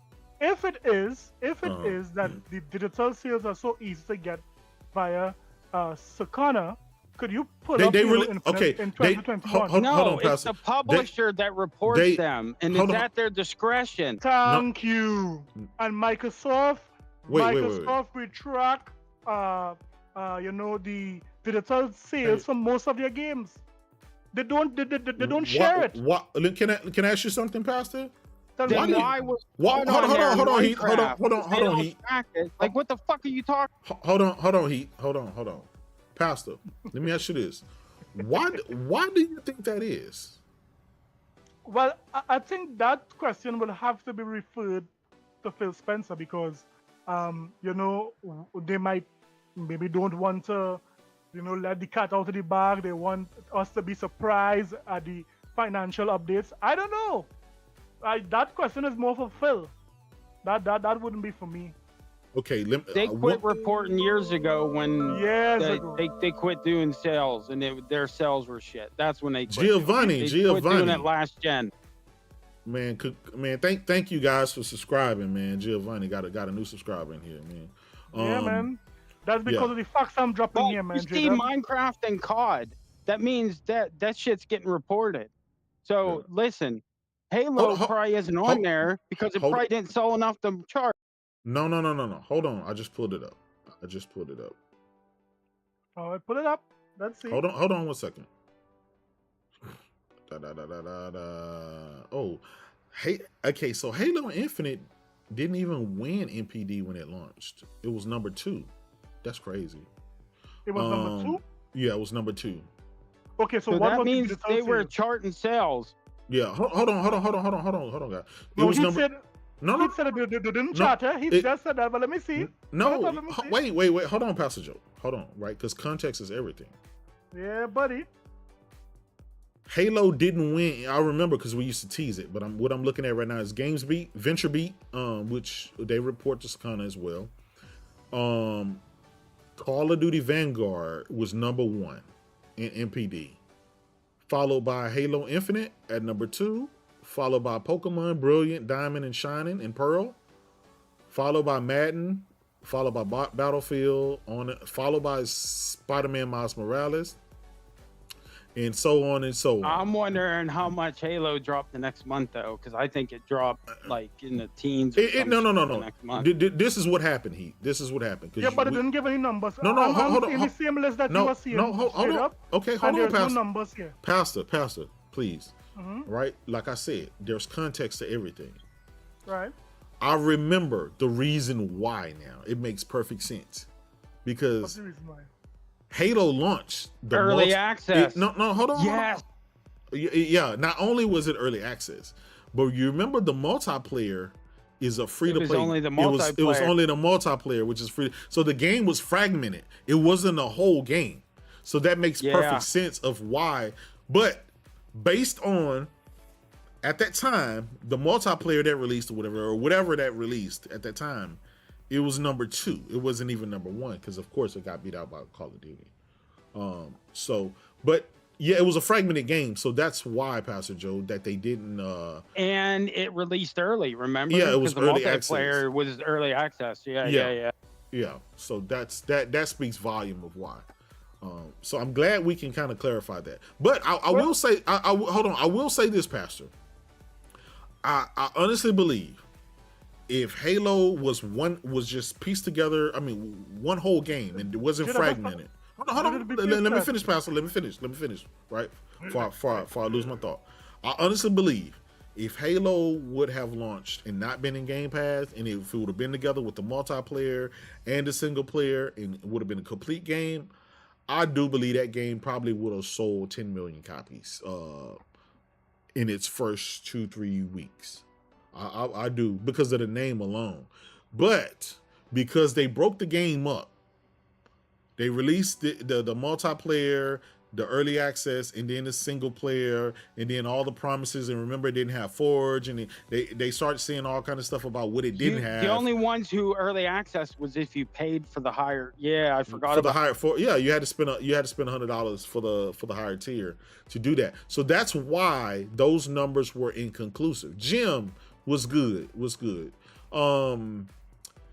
Yeah, and listen, and I'll be honest, man. I don't know why do they take Halo from here? Halo Infinite was supposed to have been a 10-year game, but when you look at the number of players on Twitch and Steam and stuff like that, there's not many people. And I know we argue with my brother Rich all the time. He's a diehard Halo guy, but that franchise, like Pastor Joe say, people used to stand around the corner to play it. People used to wait in lines. It used to be on the news, and people couldn't wait. People took vacations, right? That's not the case anymore. The game is inside of a cheap service, and clearly, like Pastor Joe said, there's some devaluation there.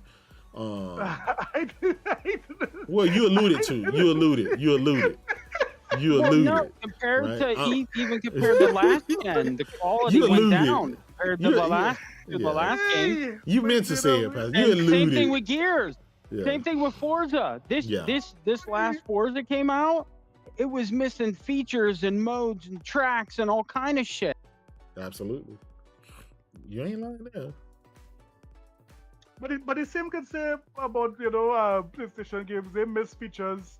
The Lion said, you guys was getting that Last of Us multiplayer, and where is that? That was missing feature. Yeah, they can't. Yeah, but they can't. That wasn't a feature. They spun that off to be its own shit, and then the studio didn't want to become a live service studio, so they fucking canceled it. And that is to show the valuation, because the prior game had it. Smart. Wait. Hold on. Like I said it before, Pastor. Context is everything. Context is everything. Let's say the game didn't have the multiplayer, right? It didn't have the factions. The first game had a multiplayer mode called Factions. The second game didn't. The first game won Game of the Year. The second game won Game of the Year. 2 complete games. But the Factions mode did not come with The Last of Us Part 2. And it was canceled. We admit it. Hold on. We admit, Pastor, that was an L for those who was looking forward to Factions. We admit it. Now, here's the thing. Why Halo Infinite didn't win Game of the Year like Halo 3 did? Even though we all know about the Xbox tax, man. Come on, Jada. We know about the tax. Oh, so it's Xbox tax? Of course. The tax wasn't fully effective. As a matter of fact, they were taxing double and triple when Microsoft brought out Halo Infinite. Okay. Well, we know that. So how about this, Pastor? A game like Hi-Fi Rush, highly praised, highly Metacritic, everybody on both sides, ponies and Xbox United, that say that this was a good game. Was it Xbox? No. Hold on. Was it Xbox tax that made that game die? No. Was it Xbox tax the reason the studio don't exist anymore? Was that the tax? The reason why it doesn't exist anymore is because, one, when Microsoft ported it to PlayStation, the ponies didn't buy it. Okay, so you're hold on, Heat. So I'm glad you said that, Pastor. So PlayStation is the community that buys games. Why they didn't buy Hi-Fi Rush, Ghost? It's only been a month. Hold on, because I want to get the audio from Pastor. Yeah, why they didn't buy Hi-Fi Rush and the other game that Tango made, right? Which is not Deathloop, but Tokyo Ghostwire. Yeah, Tokyo Ghostwire. Why they didn't buy that in droves and they had exclusive they had that as an exclusive Ghostwire Tokyo. Why didn't you buy? Hold on, Heat. I'm getting audio. Mm-hmm. And also, when they had the opportunity to buy Hi-Fi Rush, they didn't buy it. So what you're saying, Pastor? What you're saying? They could have saved Tango Gameworks if they bought it in droves, but so what you're saying, Pastor? And let me hear you clearly. Based on what you're saying, you're saying that the fate. Hold on. You're saying that the fate of Xbox depends on the PlayStation Nation. No, that's what you just said. No, that's what you just said. You said since ponies didn't hold on. You said since ponies didn't buy Tokyo Ghostwire and Hi-Fi Rush, right? Then they didn't. Hold on. Then they didn't save the studio and the franchise. So that means if we decide not to buy any more Xbox games, Xbox is dead. That's basically what you're saying, right? I would say no, because we see. That's what you just said. This is a litmus test to expose the PlayStation community that they don't buy games. Why didn't they wait till it came out on Nintendo? But they bought Sea of Thieves, Pastor. They bought Sea of Thieves. So now what? You guys love this, and Sea of Thieves have a black pig in it. You guys love these black pigs. Okay, we love black pigs. Hold on 1 second. Hi-Fi Rush hasn't been out long enough to actually report anything yet. Like, it hasn't been long enough. That's what I didn't get about them closing it that fast. Hold on, Heath, because I needed the audio. I'm glad my brother said that. I'm glad he brought up the black pig. These black pigs. You know what? These PlayStation guys love these pigs. You understand that? Okay. Keep going, yeah, Pastor. and it's going to Nintendo too. That's what I didn't get. Like that. It's probably going to sell even better on Nintendo. Like, why wouldn't you wait to see what happens there? Like, you know what I mean? I didn't understand. That's an L. Heath, I would agree with you. Their closing Tango is an L, but again, they're looking behind the scenes. Maybe they're seeing that might have been because they lost 70% of their people. Yeah, that might be the real reason why. Yes, the city team may not have been capable to produce what they were looking at. Yeah, and that is why once the main guy left and the other guy started leaving, then it kind of makes sense to close. That wasn't the case. I agree. Here's the thing. Hold on. That's not true. I'm just saying the people leaving. No, that's not true. Because there was a bunch of people that left. That's not true. It was debunked already, and I posted it in our DM that we're all in. No, I'm not saying following that guy. There were articles that after that guy left, people started leaving in droves. They lost like 70% of their studio. Like seriously, I saw the articles. That was an article. Like they were following but what him I'm to saying the other is studio, that article was debunked. That article was debunked. It wasn't a mass amount of people that left that studio. It's just not. It was debunked. And I have the article. By whom? And hold on, I have the article, and I'll post it in our DM again. Hold on 1 second. C-Spot in the house, man. I appreciate you. Thank you for subscribing. Everybody in here, man. We had like 212 people at peak. We got 184. Hey, listen, as long as I have one more viewer than Pastor Joe, goddamn, I'm winning. I'm winning.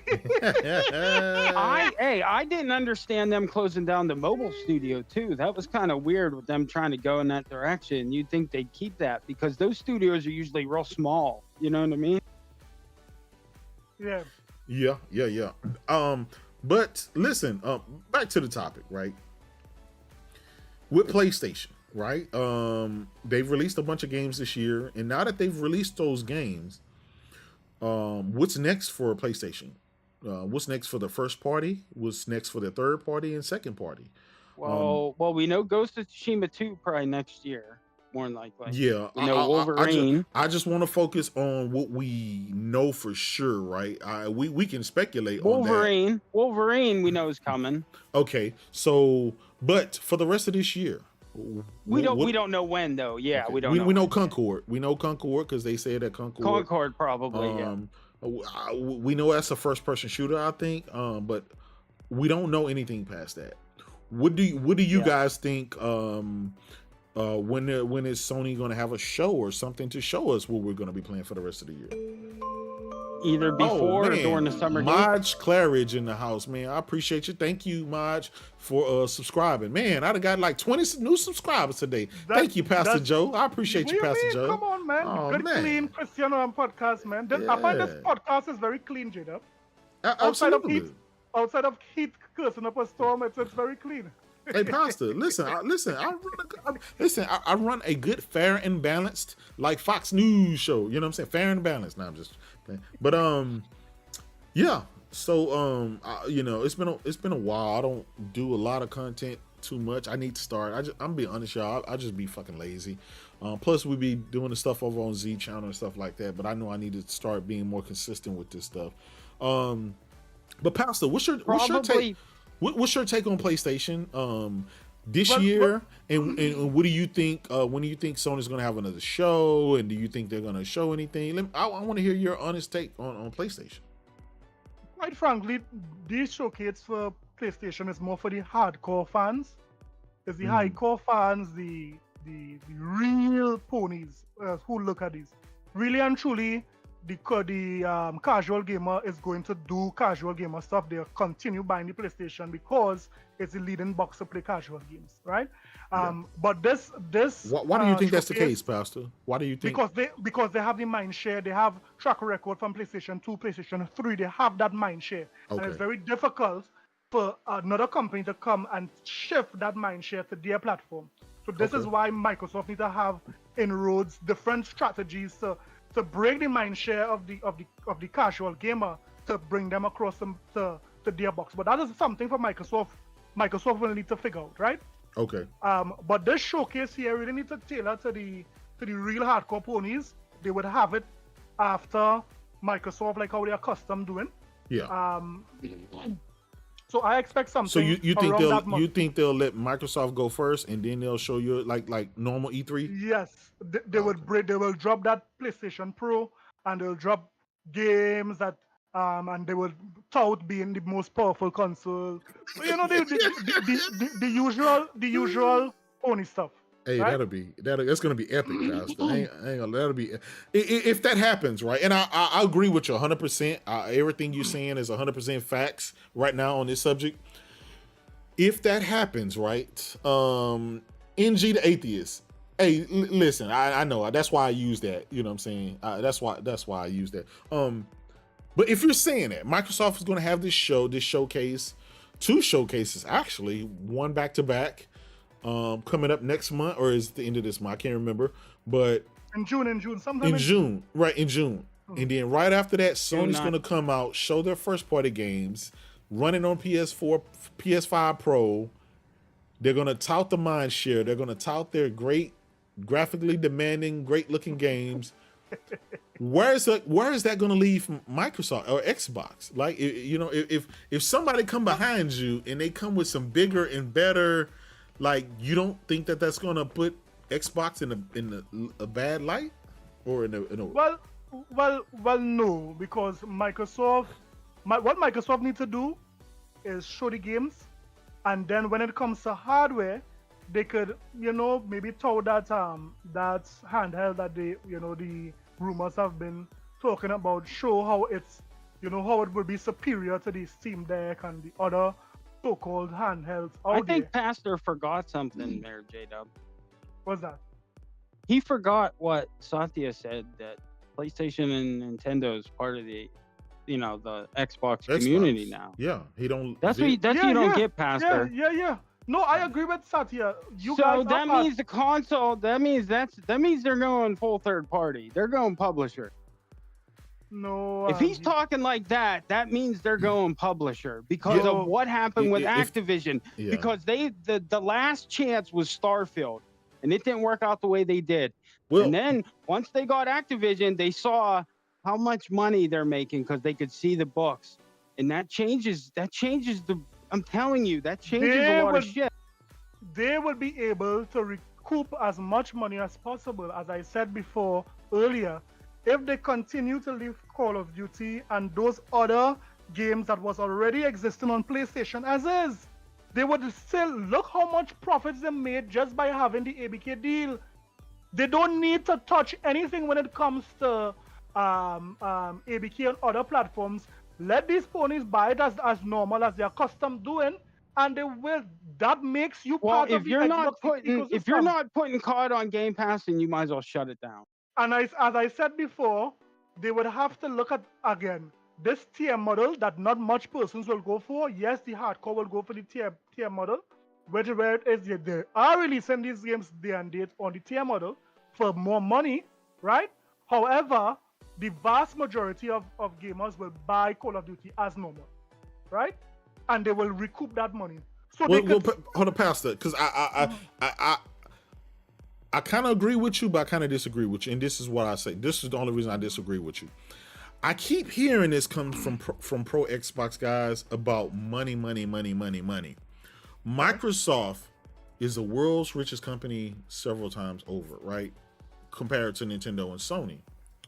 If they already have this godly amounts of money, no, wait, no, listen, hear me out, right? If they already have this money and they were able to spend $100 billion,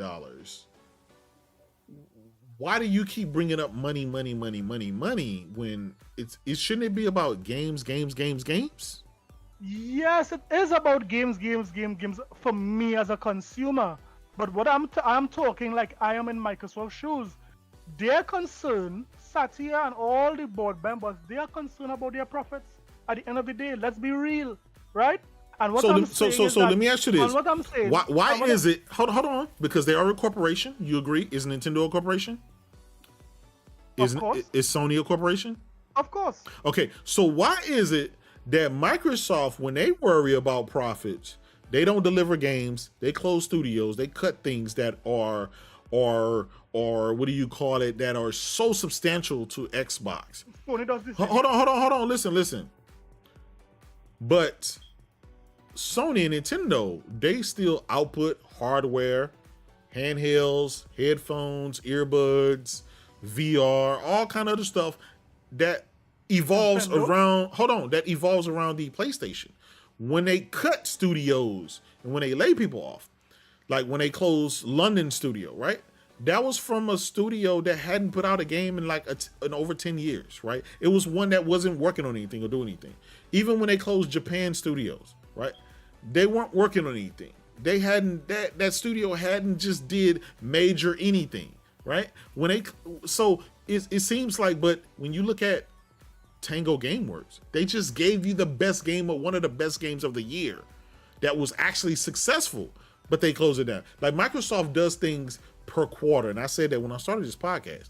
Microsoft think on a per quarter basis, whereas it looks just optics. It looks like Sony and Nintendo does it for the long haul, right? J-Dub, we are beating a dead horse. I already explained as to why they would have closed Tango, right? I think we exhausted that point. Well, what about the rest of the studios? What about everything? What about the rest of the studios? And there's more to come. They literally said there's more to come.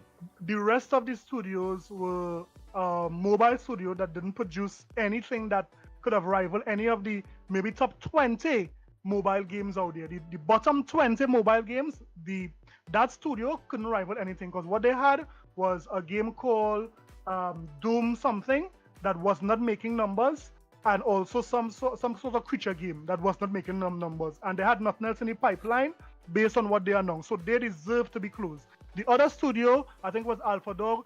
They deserve to be closed? From a Microsoft standpoint, just like how you said that the English studio deserved to be closed because they was I never said they deserved to be closed. I just said they hadn't. Hold on. I just said Sony closed them, right? Because they hadn't made anything in over a decade. Right. You know, that's one thing. Okay. If I'm financing you, but I think I use strong words there. I don't think it's you said deserve. In Microsoft. But to be fair, prior to Microsoft buying Activision Blizzard, prior to them buying ZeniMax, that studio was just fine. It existed prior to Microsoft, but Microsoft bought them, and all of a sudden now they're laying. I mean, they had a lot of articles. You're bringing up articles that opinion pieces. Come on, J-Dub. Those opinion pieces, though, Pastor. Those opinion pieces. Microsoft buying Bethesda and ZeniMax, it had a lot of articles that they were bleeding money. Wait, hold on. Wait, hold on, Pastor. Prior to Microsoft buying ABK and ZeniMax, Xbox was bleeding money. Xbox is still bleeding money. So you can't, I think this was the argument. A chink in the armor. This was the argument. This is the argument that I have, Pastor. And I want to play this video by my brother Dirk Griggity. It's because the reason I was against the deal, the ABK deal and the ZeniMax deal, Anonymous Boss, my brother, was good. The reason ultimately, and I gave this reason on Z's podcast, I'm against both of those deals because Microsoft hadn't shown me that they're competent enough to deal with the studios that they had prior to these studios, let alone Mojang. Yeah, but Mojang was already successful prior to the Microsoft. They made them more successful. No, they didn't. Yes, no, they didn't. Microsoft just no. Listen, Microsoft. Oh God, that is not even up for debate. Listen, Microsoft. Okay, hold on. Tell me what value did Microsoft bring to Mojang that wasn't already there? Minecraft was already one of the world's most played games. It was on any and every platform and cell phone and web browser in history. Microsoft literally just bought them. What more reach did they have that was already there? For the first time in decades, they ever had a game on Nintendo. They gave them more reach. It was already on Nintendo prior. Nope, that's a lie. Okay, hold on. Let's look it up. Hold on, Pastor Joe. Yeah, let me look it up too because I know you go for your alternative facts. Nintendo. Okay. Hold on. It was announced January the 12th, 2017. It was on the eShop between May 11. Now hold on. When did the Switch release? 2017 March. 2017 March. I know when it. Okay. Oh, hold on, Pastor. So Minecraft. Hold on. Minecraft was not a launch game. Hold on. For the Switch. For the Switch. All right. It was not a launch game. Microsoft. Launched. Okay, Nintendo Switch released March the 3rd, 2017. Right, yeah. All right. So hold on. When did Microsoft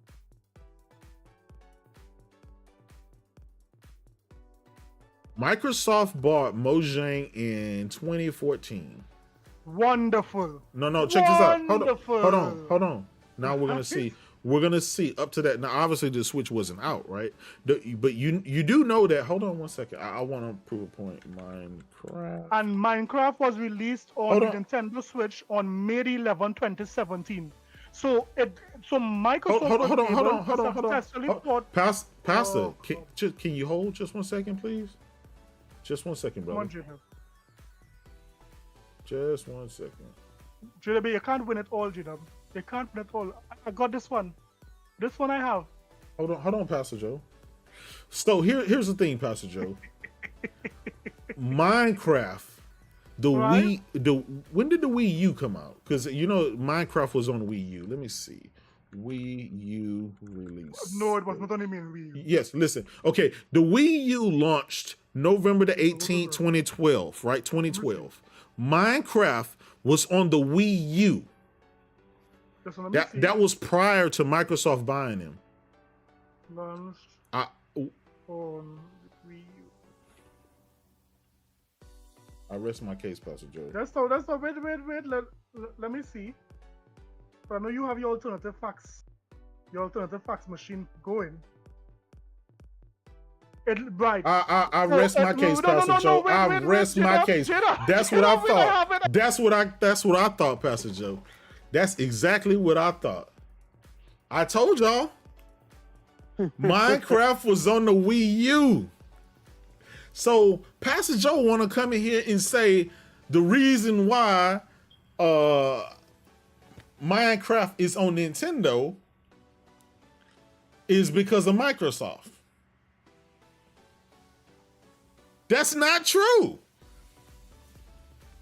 Mojang put it on the Wii U.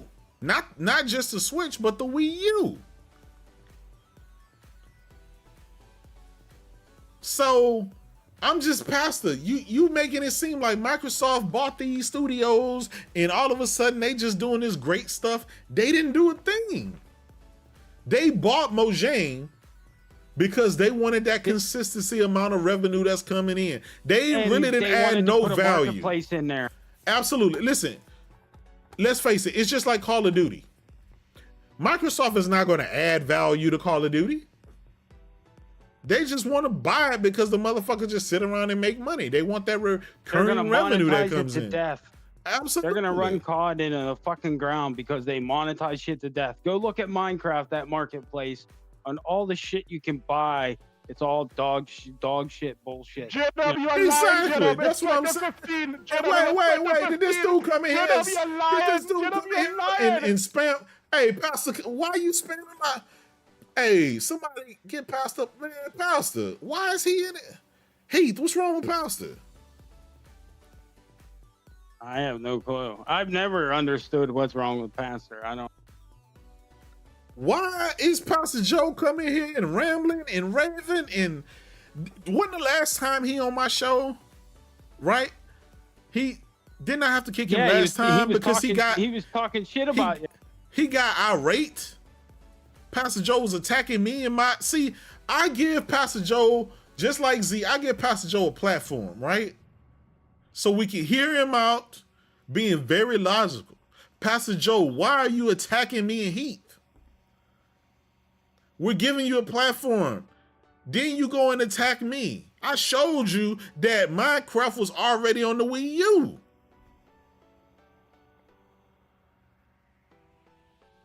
Matter of fact, you know what? I need to buy it. Right now, I'm going to go on Amazon and buy it. I bet that's a collector's item for the Wii U. But I find that, I don't know why Pastor Joe is attacking everybody. I seriously think that we're going to see a PlayStation show in the next month. If not before the Summer Game Fest and during, you know what I mean? Yeah. I hope we see some first party. Now, we know Concord definitely, but like what the fuck is like Sucker Punch and you know what I mean? There's all these studios that we know they're working on shit, probably multiple projects that we haven't heard shit about in a long time. So some of them have to be pretty close to being done. Like Sucker Punch, and you know what I mean. There's studios that have to like. What about the Days Gone? Like, you know what I mean? Days Gone. That's been how long? So they have to be getting close to getting something done. Yeah. Now you're right. I hope. Now we'll see. Now they're I guess Sony Ben's game's supposed to be multiplayer. I guess it's supposed to be something like that, or I heard. But yeah, I mean, you figure, yeah, they're not gonna. I'm just wondering what we're gonna see for the rest of the year. We know Concord, and other than that, we really don't know. Like, you know what I mean? You think maybe Spider-Man DLC or something? We could get the Venom DLC. There's just so many things we can get. What is we know Ghost of Tsushima probably next year. You know what? I really want to know. I know they just released Forbidden West, the collectors on PC. They gotta have something else they're working on. I don't know if it's a new IP or they were working they were also working on a game that was supposed to be like I don't know if it was supposed to be like a mobile game, but it's supposed to be like a that was Monster a Hunter, the Lego crossover type. Yeah, game. like a Monster Hunter kind of game. You know what I mean? In the horizon, which makes sense. You know what I mean? I mean, but if you think about it, that's really what Horizon is. Yeah. It's because you're taking off parts of the Hunter World. You're taking off parts of the machines and all that. Yeah, it's Monster Hunter World. Now Monster Hunter World had multiplayer. You can play with your friends, take down the beast. I think that Lego will probably have multiplayer too. You would think so. I mean, it could just have the branding like or maybe co-op too. Yeah, you know what I mean? But I'm gonna be honest. I mean, it's a Lego game. I ain't buying that shit. My kids probably don't even. They're not really interested in it. It'll have very limited reach.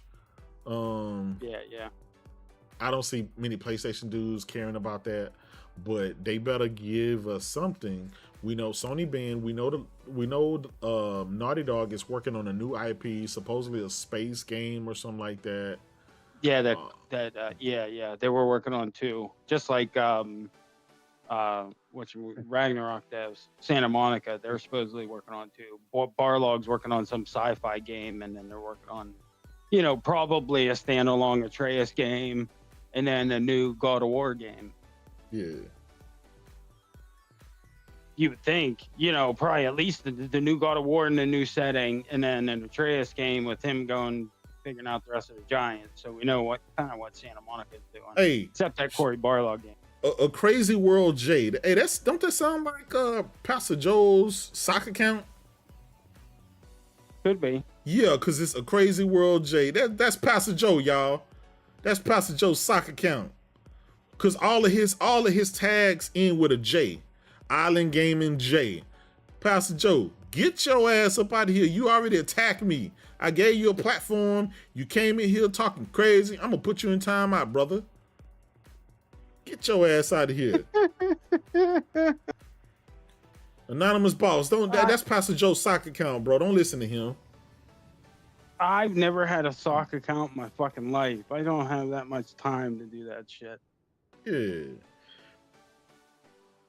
Yeah, Pastor Joe, it's a sickness. Listen, I can't believe that Pastor go and attack me, and then he goes to his backup sock account, and I know it's his sock account because all of his accounts end with a J. Island Gaming with J, right? That's his regular account, and then this was a Crazy World J, and he got another account that ends with a J. So Pastor trying to come in here with his sock accounts. Nah, Pastor. Hey, Freddie Wayne. The other thing I forgot about too. That other Santa Monica studio that has Uncharted now. Yeah. The new one. Because they handed it off. Naughty Dog handed off Uncharted to them now. Well, I heard, at least it was rumors, that Ben got it. But I mean, I'm gonna be honest. Sony got so many studios. I mean, like they're working on 2 and 3 games. I just want to see what they got coming. You know, I still want to know what the fuck going on with Little Devil Inside. Like, what the hell? I've been waiting on that game forever, and you know, I don't know. We'll see. How about Phantom Blade Zero too? They only showed that one time, and we haven't seen anything about it since. So maybe Phantom Blade Zero. Phantom Blade Zero. Oh, it did. Didn't they give a release date this year, or was it next year? I don't remember. There's been so many different games. You know what I mean? Yeah. Yeah, always mad game. Say, you know them Xbox dudes got 40 socket counts. Yeah, you ain't lying. I'm excited for that Black Myth Wukong. That's the next one I'm excited for. Yeah. Anonymous boss said, "Yo, J-Dub, why aren't you monetized?" I am monetized, brother. I just didn't start this. When I did this stream, I didn't do the I didn't monetize it yet. I'll monetize it afterwards, brother. Listen, man, y'all, you know, show me love all the time. You know what I'm saying? I just want to talk with the people. You know what I'm saying? I'm a man of the people, man. I'm a man of the people. Anyway, man, we've been in here for 2 hours and 30 minutes. Jesus. Damn. Yeah, we've been up a minute, man. It's like 11:30 where I am. I know it's 12:30 where you at, right? Heat? Yeah. Anyway, y'all, I might do another show tomorrow. I'm definitely going to do another show this week. Hopefully Sony comes out and talk about their roadmap by giving us a state of play. I can't wait for the PS5 Pro Summer Game Fest. Summer Games Fest. Whenever Microsoft had their show, because 100% of those games are going to be coming to PS5. So I mean, at the end of the day, you know, it's gaming. It's all about gaming. We know the direction. We know Microsoft is officially a third-party publisher. That's what they're gonna lead with. That's what they're running to. And we'll see, y'all. Anyway, y'all catch me on Twitter. Y'all catch Heath on Twitter and catch us on over there on Next Gen's 720 channel. We always try to keep you guys laughing and stuff, going back and forth. Y'all know we do what we do. Anyway, man, y'all have a good evening. I know it's late. Thank y'all for coming out, rocking out with us. I want to thank Heath and Pastor Joe. Even though Pastor Joe attacked us again, I might stop inviting her. He's so violent. Why do he get so violent when he come over here? Heath, I don't know. Mary Wilcox, you take it easy. I don't know. Yeah, Pastor Joe, a violent man. He the first a violent pastor I ever seen. Anyway, y'all take it easy. Y'all have a great night, and I will